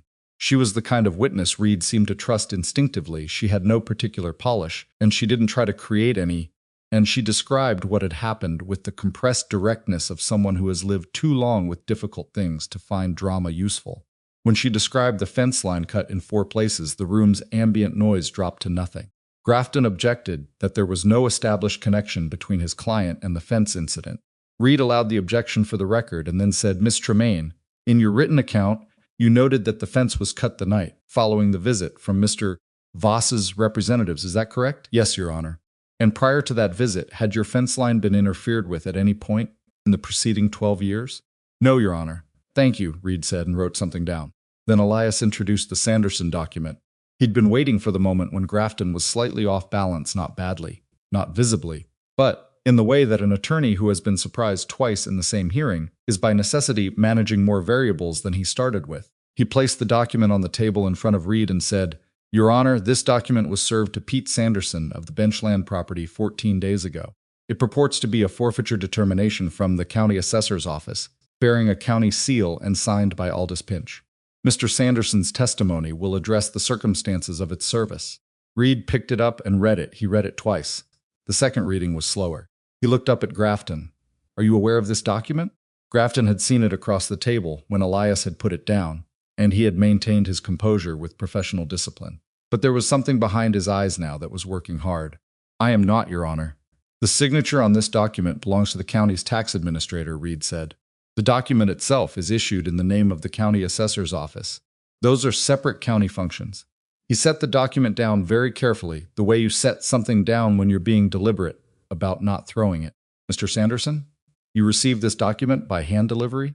Sanderson stood from his chair in the second row of observers. He'd been put there deliberately, as a witness rather than a party, which was the most comfortable place for him legally. He was still holding his hat. He answered Reed's questions in the halting, honest manner of a man who is frightened and going forward anyway, which was the only manner he had available, and which read exactly as it was. When Reed finished with Sanderson, he was quiet for a moment. It was the kind of quiet that a room holds when it understands that the person at the center of it is thinking rather than pausing, and nobody moved or coughed or shifted their chair. "I will note for the record," Reed said finally, "that the issuance of a county forfeiture determination by an official not empowered to issue such determinations, bearing the seal of an office to which that official does not belong, constitutes impersonation of county authority under territorial statute." He looked at Grafton. "Regardless of how this hearing concludes on the primary question, I will be referring this document to the territorial attorney's office for review." Grafton said nothing. Voss beside him remained entirely still, which was the reaction of a man who had learned that the first 30 seconds after bad news are the seconds in which you most need to control your face. The hearing continued for another hour and a half, Reed working through the case with the same methodical attention he'd brought to everything, asking questions rather than receiving arguments, building his record with the patience of a man who understood that what he wrote today would have to stand up to scrutiny he couldn't fully anticipate. He examined Della Mercer's testimony, which was delivered without notes, because Della remembered everything relevant to her valley and had for 30 years. He asked specifically about her nephew's property, the one lost 2 years earlier, the one where the receipts had burned. He couldn't act on it directly in this hearing, but he put it in the record, which meant it went forward. When he had finished his questions and both parties had submitted their final documents, he said he would issue his preliminary ruling before end of day, which was unusual most circuit. Matters took days or weeks, but the procedural questions were sufficiently clear that he didn't need additional time to examine them. They waited in Della's back room. All of them the Harlow brothers, Cass Tremaine, Pete and Margaret Sanderson, Will Gentry, Harriet Soane, Della herself, Elias and Mara. They drank coffee and said less than you might expect, because the kind of waiting that follows a real effort is different from ordinary waiting. You've already done what you could do. The outcome is no longer entirely in your hands. That's a particular quality of silence. Margaret Sanderson at one point reached across and patted Mara's hand without preamble, the way older women sometimes do when a younger one has been carrying something alone for too long, and the older woman has simply decided to acknowledge it. Mara looked down at the hand and then up at Margaret and said nothing, because there was nothing to say that would have been adequate. The runner came at 3 in the afternoon with Reed's written preliminary ruling, which Della read aloud because her voice was steadiest in the room, and everyone understood that without anyone saying so. Reed ruled that the delinquency claim against the Boone property could not proceed on the basis of the notification as filed, because proper heir notification had not been completed in accordance with territorial requirements. He ruled that the evidence of continuous occupation was sufficient to rebut the abandonment characterizations central to Voss's claim. He ruled that the pattern of documentation across the Harlow, Sanderson, Tremaine, Gentry, and Soames cases warranted referral to the Territorial Land Commissioner for investigation of systemic procedural irregularity. He upheld the contest filing and dismissed the accelerated review request, and he referred the Sanderson impersonation document to the Territorial Attorney's Office by express rider, which he noted at the bottom he had already dispatched. He did not rule on everything. He did not restore Fletcher's land, not today, because that was a separate matter not before him in this hearing. He did not dismantle Voss's operation wholesale, because that was the territory's job and not a circuit judge's on a single day. He did not give anyone everything they'd walked in hoping for, but he took Voss's claim off the Boone property and referred the pattern for investigation, and those two things together were not a partial victory. They were the kind of ruling that changes the shape of what comes next. The room reacted the way rooms react to relief when the relief is real but complicated, not with cheering exactly, but with a collective exhale that had been building for weeks, and that came out now in the form of people putting down cups they'd been holding too tightly, and Pete Sanderson pressing the heels of his hands against his eyes for a moment, and the Harlow brothers clasping each other briefly on the shoulder in the way of men who don't usually do that sort of thing. Elias sat at the table with the ruling in front of him and read it through twice. Then he folded it and put it in the document case beside the deed and the ledger. He looked at Mara, who was looking at nothing in particular at the wall, or through it, at something only she could see. She had her hands flat on the table, and her expression was the concentrated neutrality of someone processing something that is not yet fully resolved into feeling. "You held up in there," he said quietly. "I told the truth," she said. "It's not that difficult when you actually know what the truth is." He thought about that. She made it sound simple, and in her own case it had been, because she'd spent 7 months making sure she knew exactly what the truth was and could account for every part of it. But that kind of preparation, the systematic refusal to leave any part of your own story unexamined, was not simple. It was the work of someone who had decided at some point in the past that she would not be caught without her own story in order. "The debt settlement came through from Denver," he said. "The confirmation arrived while we were in the hearing. The Cheyenne office confirmed receipt and closure this morning." She looked at him. "You timed that. I timed it, in case Grafton raised it during the hearing." "Yes." He paused. "He didn't need to, but I wanted you to be able to say it if he did." She looked back at the wall. "He didn't raise it, because by midway through the hearing, he had more pressing things to manage than my father's debts." Something moved in her expression, which is its own kind of justice, I suppose. "A small kind," he said. "Those are the kind that accumulate," she said. Della began dispersing people with the practical authority she brought to most things, sending ranchers out through the alley at intervals to avoid gathering in a visible group outside, giving instructions about the land commissioner's investigation, what to preserve, what to document further, who to contact when the commissioner's office reached out. She was already 3 steps ahead of today, planning for the process that came next, because that was her nature and because the work wasn't finished. Elias stayed until the room was nearly empty, dealing with the final paperwork questions and talking through what the territorial investigation would realistically require from each rancher. He was methodical about it, because the investigation would be the long part. The hearing had been a beginning, not an ending, and he needed everyone to understand that, so they weren't surprised when the harder, slower work of the investigation required them to keep going. He found Mara outside in the alley, standing by the gray horse, not doing anything in particular. Just standing there in the late afternoon cold, her face tipped slightly up as if she was looking at the sky past the roofline. Though when he came out, she turned and looked at him with an expression that had something unfamiliar in it, looser than her usual, a degree of openness that the previous weeks of sustained pressure had not left much room for. "I want to go back," she said. "To the cabin now?" "Yes." She took the gray's reins. "I want to go back now and start the fire and make something to eat and sit at that table without a document case on it." She looked at him. "That's all I want right now." All right, he said. They rode back through the early dark, the cold settling, in the way it does in late October, in the high country decisively without apology. The creek trail was familiar enough by now that neither of them needed to think about it. The horses knew the last mile by habit. The cabin sat in the dark of the yard, the way it had been sitting for the better part of a year solid, unchanged by what had happened in a courtroom 11 miles away, wearing its repaired roof and its new gate and its woodpile, with the indifference of structures that outlast the events that swirl around them. Mara unlocked the door and went straight to the wood stove, and Elias took care of the horses, and by the time he came inside the fire was going, and the lamps were lit, and the table had nothing on it except a cloth she'd put there at the beginning of the week and a candle holder with a half-used candle in it. He stood in the doorway for a moment and looked at the room, the 3 candles on the mantel, the shelf of books she'd brought, the curtains she'd hemmed in the first weeks of spring, the cast-iron hooks where his father had hung his coat every evening. He hung his coat on one of the hooks. He hadn't done that before. The hooks had been there every night, and he hadn't used them, and he couldn't have said why he used one now, except that it felt like the right time to stop treating the place as temporary. "Do you know what I thought about?" she said from the kitchen, her back to him as she worked, when Reed was reading through the Sanderson document and the room was quiet. "No. I thought about the morning I arrived here," she said. The axle had given out half a mile up the creek road, and I walked the rest of the way in the dark with my bag over my shoulder, and I pushed that gate open, and I thought I'll sleep in the barn if the house is locked, and the door wasn't locked. She paused in what she was doing. I didn't understand why someone would leave a place unlocked, and I didn't think too hard about it. I just went inside, and I lit 1 candle because I had 3 left, and I didn't want to use more than 1, and I sat at that table and I thought, well, this is where I am now. He sat down at the table, and now? She glanced back at him over her shoulder. "Now I know why the door wasn't locked," she said. "Your father built a place that was meant to let people in. The whole thing, the well, the garden, the way he built the walls, double planked so they hold heat, he built it to last beyond himself. That's not accidental." She went back to what she was doing. "I think he knew someone would need it eventually."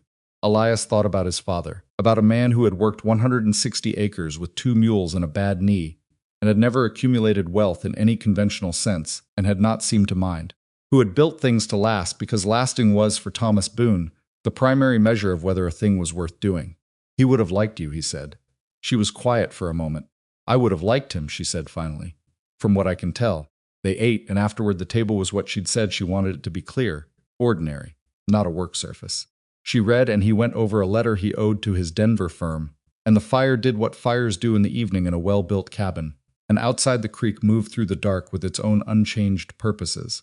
At some point, he looked up from his letter and looked at the 3 candles on the mantel and thought about what she'd said 1 candle because she had 3 left and didn't want to waste them. Arriving in the dark at a stranger's cabin with 3 candles and the sense to use only 1.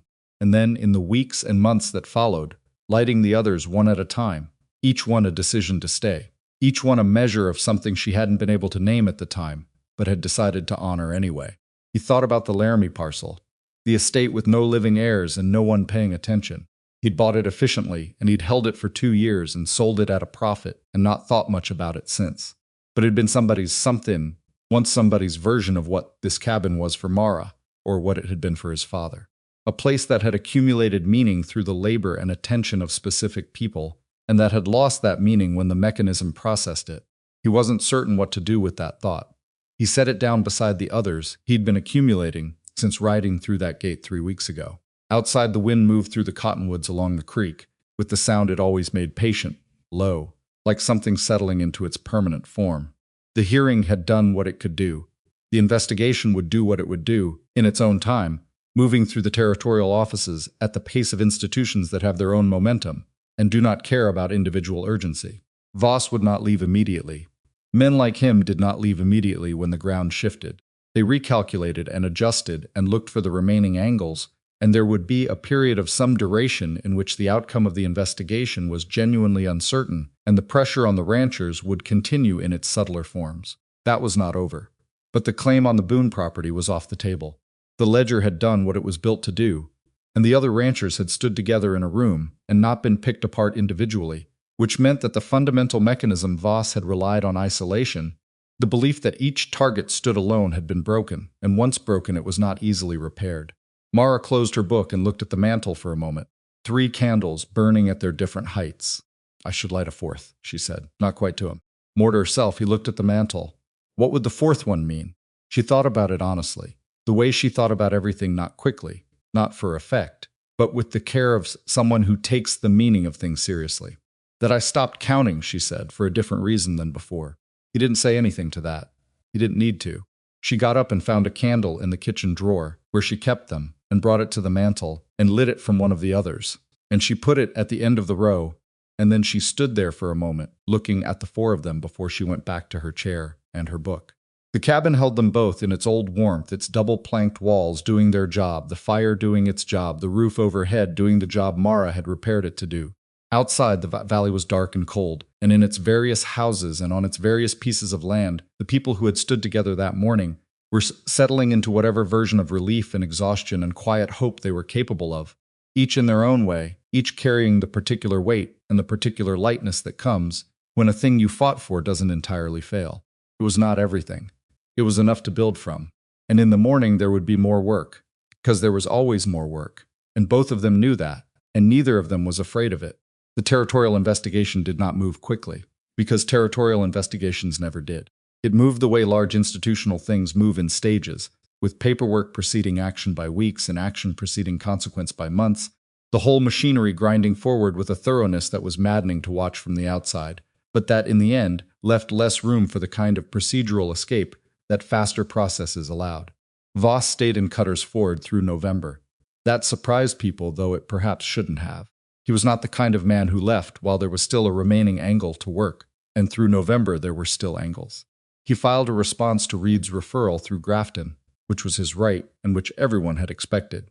He submitted supplementary documentation to the county challenging the contest, filing on procedural grounds that were narrow enough to be technically arguable, which bought him time even if it didn't buy him much else. He was doing what careful men do when the ground has shifted under them, not running, not capitulating, but compressing into the remaining defensible positions and holding them with the same methodical attention he'd brought to every previous stage of his operation. Elias watched this from the cabin, which was his working base now in a way it hadn't been when he'd arrived. He'd sent word to his operations in Cheyenne and Denver that he was managing things remotely for the foreseeable future, which was an unusual arrangement for him, but not an impossible one. The men who ran his cattle operations were capable and reliable, and he paid them well enough that they didn't need constant oversight. What they needed occasionally was a decision from him on something significant, and those decisions he made by letter with the particular focus of someone who has learned to think clearly about distant problems, because the present problem is requiring most of his attention. The present problem in November was the investigation's pace. The Territorial Land Commissioner had assigned an investigator, a man named Croft, who arrived in Cutter's Ford in the second week of November, with a case bag and a methodical disposition, and no apparent interest in being anyone's ally. He interviewed ranchers. He reviewed county records. He sent documents to the Capitol. He sent for more documents. He asked for the ledger, which Mara handed over personally with a cross-reference guide she had prepared without being asked, because she understood that the investigator's ability to use the ledger depended on his ability to navigate it, and she wasn't going to leave that to chance. Croft looked at the cross-reference guide and then looked at her and said, "Did you make this specifically for this investigation?" "I made it so you wouldn't have to spend 3 days figuring out what took me 3 weeks to organize," she said. He looked at her for a moment longer. "How long did it take you to make the guide?" 2 days. He put the guide in his case bag with the ledger. He didn't thank her, but he also didn't put the guide aside, which was its own form of acknowledgement. Aldous Pinch was suspended from his county position in the 3rd week of November, pending the investigation's findings. He did not fight the suspension, which told you something about what he believed the findings would be. He left Cutter's Ford quietly on a Tuesday morning, and nobody made a particular event of it, because the valley had the collective wisdom to understand that making events of small vindications was how you lost sight of the larger ones that were still pending.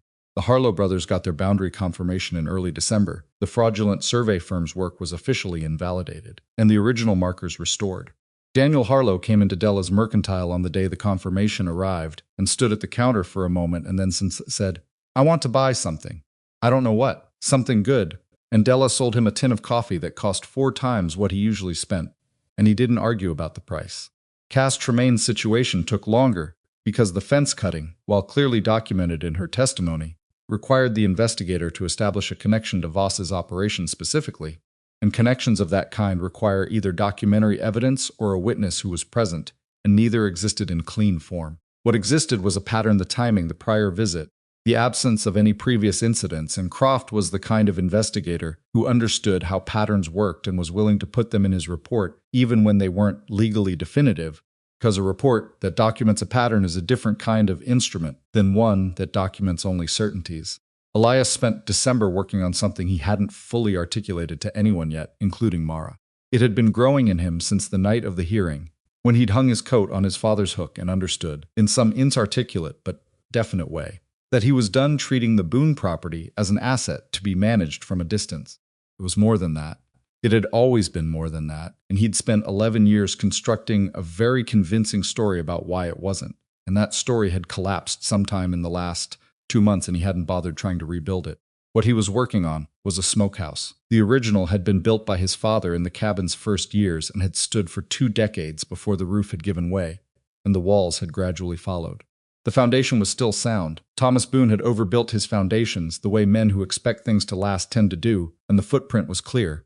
Elias had been cutting timber for the new walls in the mornings, before the light was fully up, working with an axe and a draw knife, and the particular satisfaction of physical work that produces something you can put your hands on at the end of the day. He'd told Mara he was repairing the smokehouse. He hadn't told her why, specifically. She hadn't asked, which was one of the things about her that he'd stopped being surprised by, and had started simply appreciating. She understood the difference between information she needed and information that would come when it was ready. She was building something too. The old workshop, which sat at the north end of the property and had been used by Thomas Boone for tool repair and winter projects, had solid walls and a good floor, and 2 south-facing windows that, once she'd cleared the grime from them, admitted the kind of light that a room used for detailed work genuinely needed. She'd said nothing about it. For the first 2 weeks, just cleaned it and repaired the window frames, and replaced 2 boards in the floor that had gone soft. Then one morning she'd ridden to Cutter's Ford and come back with chalk and a small slate board and a bundle of composition books, and Elias had understood. "The children from the Harlow place," he said when she came back. "And the Gentry children," she said. 3 from the Sanderson grandchildren who stay with them in winter. Margaret asked me last month." She set the composition books on the workshop table. "There's no school within 15 miles. Most of these children have been taught at home, but not all, and not consistently." "How many?" 8 to start. Possibly 12 if the families from the West Edge bring theirs." He looked at the workshop. She'd put a length of smooth board along the south wall for writing. She'd arranged the available crates and old chairs into something that was not quite classroom furniture, but would function as it. "When do you start?" "After the new year," she said. "When the investigation is settled enough that people feel steady." That was a distinction he wouldn't have thought to make, but she was right to make it. The families involved in the land cases were still holding some portion of their attention on the outcome of the territorial process, and children learn in rooms that feel stable, and a room full of children whose parents are worried transmits, that worry whether anyone intends it to. She had also, in the weeks since the hearing, begun receiving letters. He didn't know the details. She brought them in from the mailbox at the Cutter's Ford Road junction, and she read them privately, but he knew from the way her demeanor shifted on the days letters arrived that they were not entirely easy reading. Some of them, he suspected, were from the situation she'd left behind. Creditors, perhaps, following up on the settlement. Or people from her father's life who knew she existed and had tracked the address. Or possibly the debt itself had generated correspondence from the Cheyenne office confirming closure, with the attendant paperwork that financial closures produce. He didn't ask. She would tell him what she wanted him to know. She told him in January, on a cold afternoon when the creek had frozen at the edges and the light was the particular flat gray of deep winter in the high country. She came into the cabin from the mailbox with a letter in her hand, and her expression carrying something that had resolved rather than building, the look of someone who has received information they already suspected and feel, unexpectedly, lighter for having confirmed. "My father's debts," she said. She sat down at the table. "The Cheyenne office sent a final accounting. The settlement cleared cleanly." She set the letter on the table. "There's also a letter from a man in Laramie who says he was my father's business partner in a freight venture from 3 years ago. He says my father had a stake that he'd forgotten to tell anyone about, or chosen not to. The venture sold last spring." She looked at the letter. "The amount is not large, but it's more than nothing." "Enough to matter to you," Elias said. "Enough to matter," she agreed. She was quiet for a moment. "My father was not a careful man with money. He was generous in ways that he couldn't always afford to be, and that generosity caught up with him and left the people who depended on him in difficult positions. She folded the letter. But he didn't do it carelessly. He did it because he genuinely believed it was going to work out each time, and he was wrong more often than he was right. She looked up. I spent a lot of time being angry about that. It's strange to find out at the end of it that he had one that worked. Elias looked at her. What will you do with it? She smiled slightly, the real version, not the controlled version she used for difficult conversations. Buy proper desks for the workshop, she said, and a good set of primers. He did not say what he was thinking, which was that she had just, in the course of one sentence, made the decision to invest her first independent money into the education of other people's children, and that this told him something about her that he had suspected for months and was glad to have confirmed. Voss left the valley in February. He didn't announce it. He checked out of the hotel on a Tuesday morning, loaded his things into the wagon he'd kept at the livery, and rode north without apparent destination. The hotel proprietor, a taciturn man named Oscar, who had never expressed an opinion about any of his guests in living memory, was heard to say, to no one in particular, that the room could use airing. Grafton had withdrawn from the representation 6 weeks earlier, which had been the first signal that the remaining angles were not worth the professional exposure of defending them. Without Grafton, Voss's counterfilings in the county had lost their legal architecture, and Croft's investigation had been able to move more directly in the final month, without the procedural objections that had slowed the earlier stages. The Territorial Land Commissioner issued his findings in the third week of February. The findings were significant and, for the people of the Callaway Creek Valley, largely what they'd hoped for. Voss's operations were found to have systematically exploited procedural vulnerabilities in the county's tax delinquency process, in 2 documented cases using county-adjacent employees to access information that should not have been available to private parties. The Sanderson impersonation document was cited as evidence of deliberate fraud. 8 land claims in various stages of Voss's process were invalidated or referred for independent review. Aldous Pinch was permanently barred from county employment and referred to the Territorial Attorney's Office for consideration of criminal charges. Fletcher Mercer's land, Della's nephew's farm, the one lost 2 years earlier, the one where the receipts had burned, was not directly restored by the commissioner's findings. That case was older and the documentation had been destroyed, and the mechanism that had taken it was technically distinct from the ones the investigation had focused on. It was the thing that didn't fully resolve, the thing that the investigation couldn't quite reach. Della read the findings in her own back room, alone, before she opened the mercantile that morning, and when she came out to serve the first customer of the day, her expression was the expression of someone who has learned to carry what can't be fixed alongside what can. Elias went to see her that afternoon. He sat down at the table in her back room and said, "Fletcher's parcel." "Still gone," she said, "for now." He put a document on the table. "I've had my attorney in Denver begin a title challenge on the original transaction. The fraud findings give us a basis that didn't exist before. It's not certain and it'll take time." Della looked at the document. She was quiet for a moment. "You don't have to do this." "I know that," he said. "I'm doing it because your nephew's property was taken the same way as everyone else's, 2 years before anyone had the tools to stop it. And that's not a reason to stop trying." She looked at him for a moment with an expression that was too complicated to be simply gratitude and too honest to be anything false. "Your father," she said finally, "was a man who understood that what you build is less important than who you build it beside." He didn't say anything to that. He put the document back in his case and drank the coffee she'd already poured, and they talked about other things for a while, the investigation's aftermath, the spring planting plans the ranchers were making, with the confidence of people whose land was secure. The school Morris was starting in the workshop. The smokehouse he was finishing. "The smokehouse," Della said. "You're reopening it to travelers?" "Yes." His father had done that kept the smokehouse available to anyone passing through who needed to preserve meat. A practical hospitality that cost little and mattered enormously in a region where the distances between reliable stops were what they were. Elias had decided to do the same thing, not as a formal arrangement but as the continuation of a practice his father had established, and that had been interrupted by 11 years of absence. "He'll be glad," Della said, and didn't explain who she meant, and didn't need to. Spring came to the Callaway Creek Valley the way it always came, reluctantly, in stages, the cold retreating by degrees and the creek running high and the first green appearing in the south-facing slopes before anywhere else. The workshop school opened in March with 9 children, the Harlow grandchildren, the Gentry children, 3 from the Sanderson family, and Mara taught them the way she did most things, with the focused attention of someone who has taken the responsibility seriously and the practical intelligence of someone who understands what actually works versus what is supposed to work in theory. The desks she'd bought with the Laramie money were good ones, better than the composition books and chalk, and the children took to them with the particular proprietary pleasure that children take in things that are genuinely theirs, running their hands along the edges and choosing seats with the seriousness of small people making significant decisions. Elias came to the workshop one afternoon in late March, not to interrupt, but because he'd been working nearby and the sound of voices through the open window had made him stop without meaning to.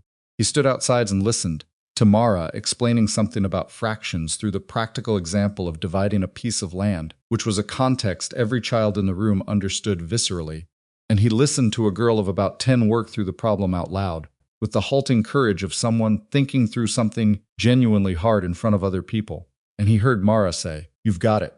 Keep going," in the tone of someone who means it exactly, and not as encouragement for its own sake. He went back to the smokehouse without going in. The smokehouse was finished in April. It wasn't identical to his father's. He'd built it a foot wider on each side, because the original had always been slightly too narrow for comfortable working. A design compromise Thomas Boone had apparently made and then regretted based on the evidence of the alterations he'd attempted in the later years. The new walls were solid and the roof drew well, and he built a second smoke channel alongside the main one, which doubled the capacity and meant you could run 2 different smoking operations simultaneously, which was practical when you had neighbors sharing the space. The day he finished it, Pete Sanderson came by with a side of pork and asked if he could use it, and Elias said of course, and they worked the smokehouse together for an afternoon, with the uncomplicated ease of 2 people doing a familiar task in a well-designed space. And at the end of it, Sanderson said, without preamble, "My wife wants me to tell you that what you did at the hearing, the thing with the false document, saved us." "You saved yourselves," Elias said. "You showed up. You made it possible to show up," Sanderson said. He wasn't being generous.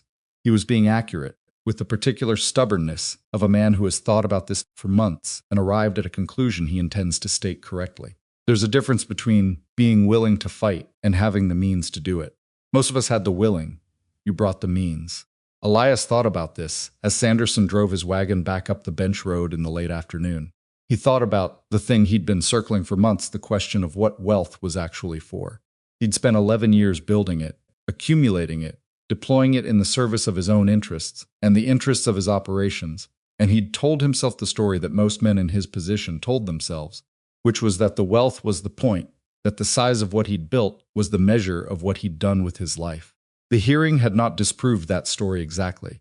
His resources had mattered: the ability to file legally, to settle the debt, to sustain the investigation without financial pressure bending his decisions. All of that had mattered.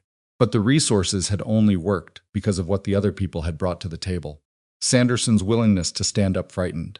The Harlow brothers' survey letter. Cass Tremaine's 4-page account written in advance because she'd already understood that she'd need to account for herself. Della's 34 years of knowing this valley. Mara's 7 months of ledger entries and the intelligence to understand what they were for before anyone asked. The wealth had been a tool. It had not been the thing that mattered most. He understood now that his father had known this. Thomas Boone had not been wealthy. He had been, by every financial measure, a man of modest means who left behind a small property with unpaid taxes and no formal will. But he had also left behind a smokehouse that neighbors had used for 30 years, and an unlocked door and a cabin that held heat in the winter, and a reputation in the valley that had outlasted him by 11 years and had still been there, still functioning, still doing its quiet work when his son came back. That was the inheritance, not the deed. The door left unlocked. The evening in late April when he finally said what had been sitting in him for months was an ordinary evening supper done. The fire comfortable. Mara at the table with student work she was marking in the margins with the particular combination of precision and patience that the work required. The 4 candles on the mantel. The creek outside doing its permanent business. He said, "I'm not going back to Cheyenne." She looked up from the student work. "I mean permanently," he said. "I'm going to manage the operations from here. I've already arranged it with the people running the cattle side. And the land portfolio in Denver is handled well enough that my involvement is quarterly at most." He paused. "I've decided this is where I'm going to be." She watched him for a moment. "You're sure?" "I've been sure for a while," he said. "I'm saying it now because it seemed like the right time to say it directly." She set down her pen.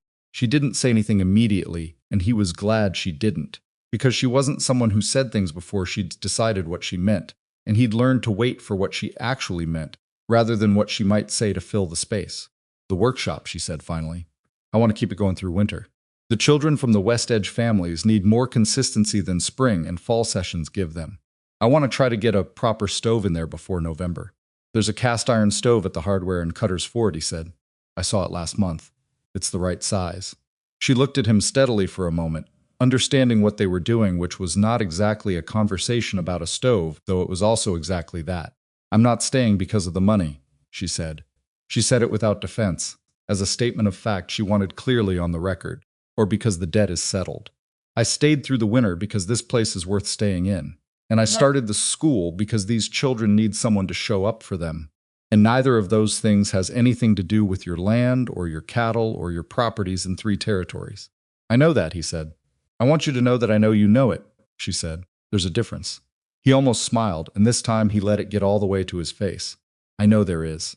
She looked at the student work, and then at the candles on the mantel, and then at him, and the expression on her face was the kind that sits in the territory between decision and peace, the place a person arrives at when they've stopped asking whether they belong somewhere and started simply belonging.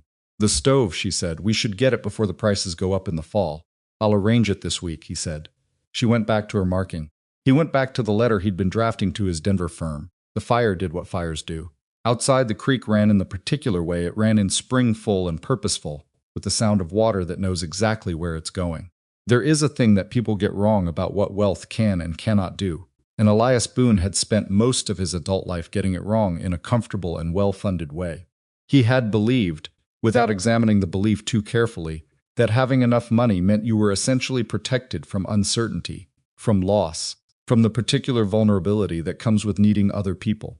He had built his operations with that belief as their quiet foundation, and the operations had done well, and the belief had seemed to be confirmed. What the Callaway Creek Valley had shown him, over the course of one October through one spring, was that the belief was wrong in the most fundamental way. Not because money was useless, it wasn't, and pretending otherwise would be its own kind of lie, but because protection and security are not the same thing.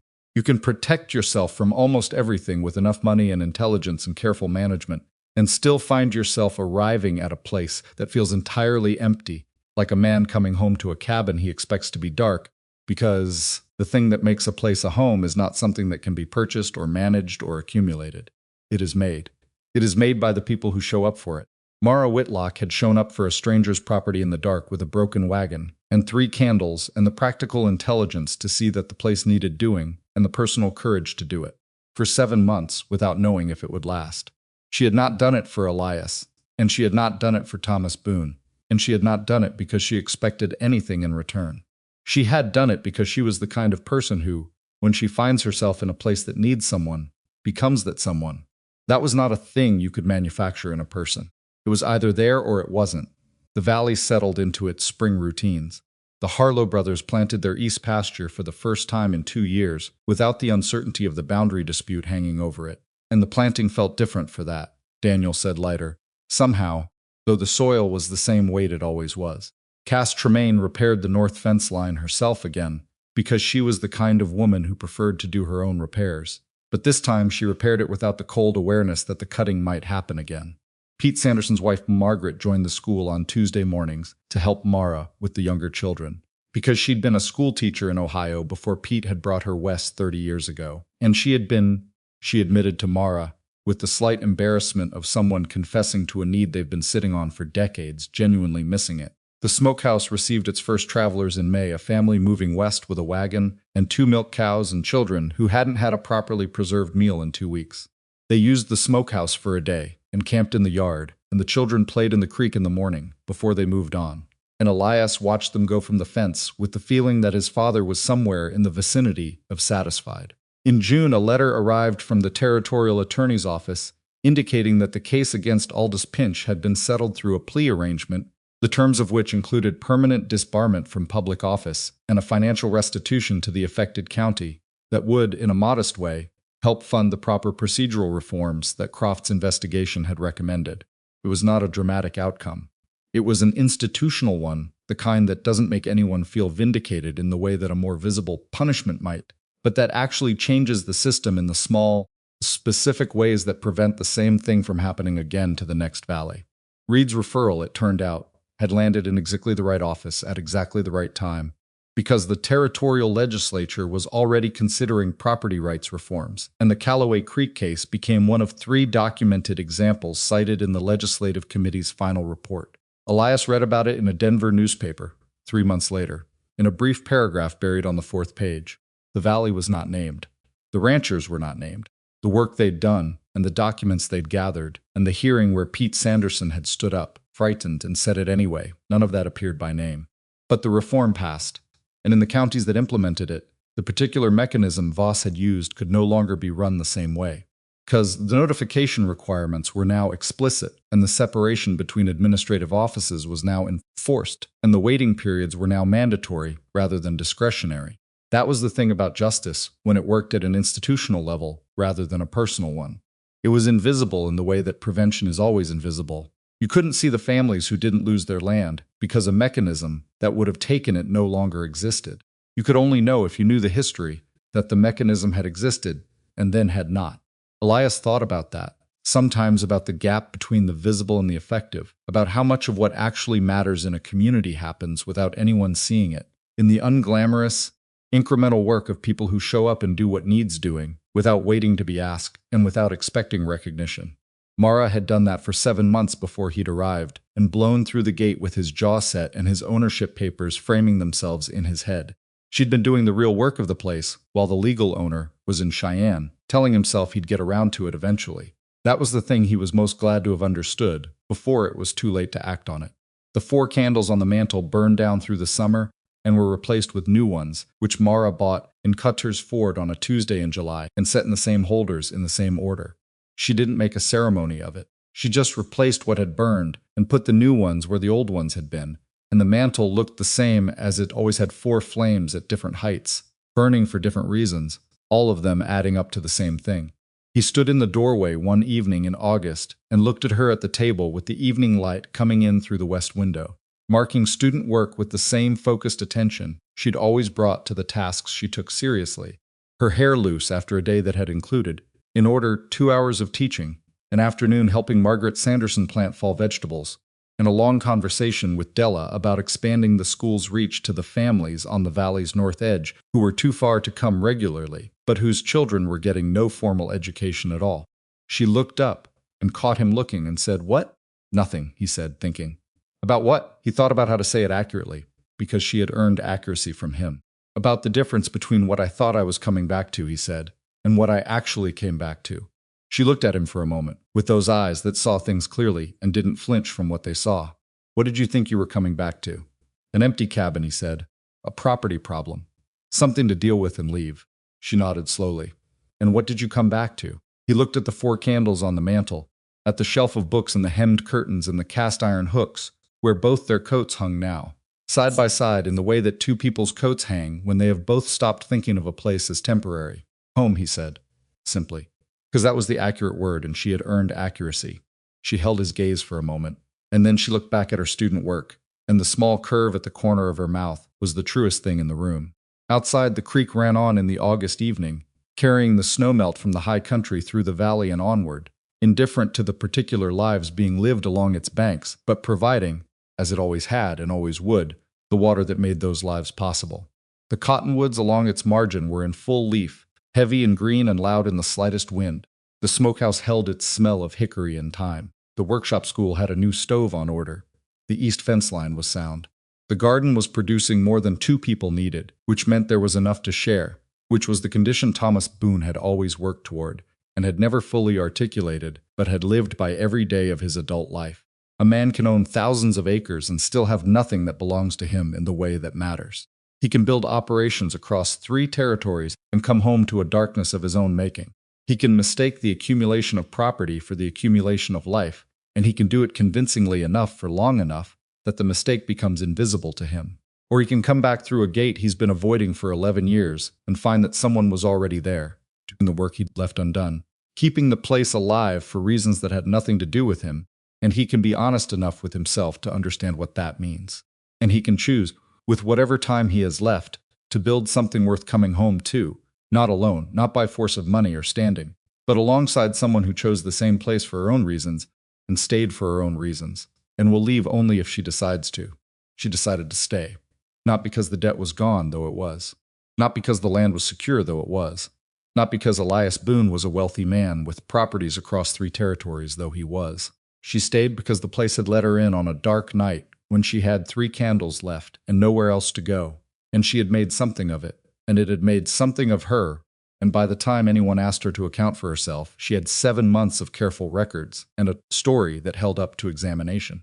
She stayed because she had found in the work of repairing what was broken and tending what was fragile and standing up in a room full of frightened people and saying, "I'm going to testify. I know the risk. I'm going to testify," she had found out who she was. And the person she'd found out she was wanted to be here, in this valley, with these people, in this cabin that smelled of wood smoke and old timber, and the particular combination of 2 lives being lived with care. The 4 candles burned on the mantel as the summer evening came fully in. The wealthy cowboy who had come home expecting an empty cabin sat down across from the woman who had filled it, and they were neither of them perfect and neither of them finished, and both of them exactly where they had chosen to be. That was the whole of it. That was enough.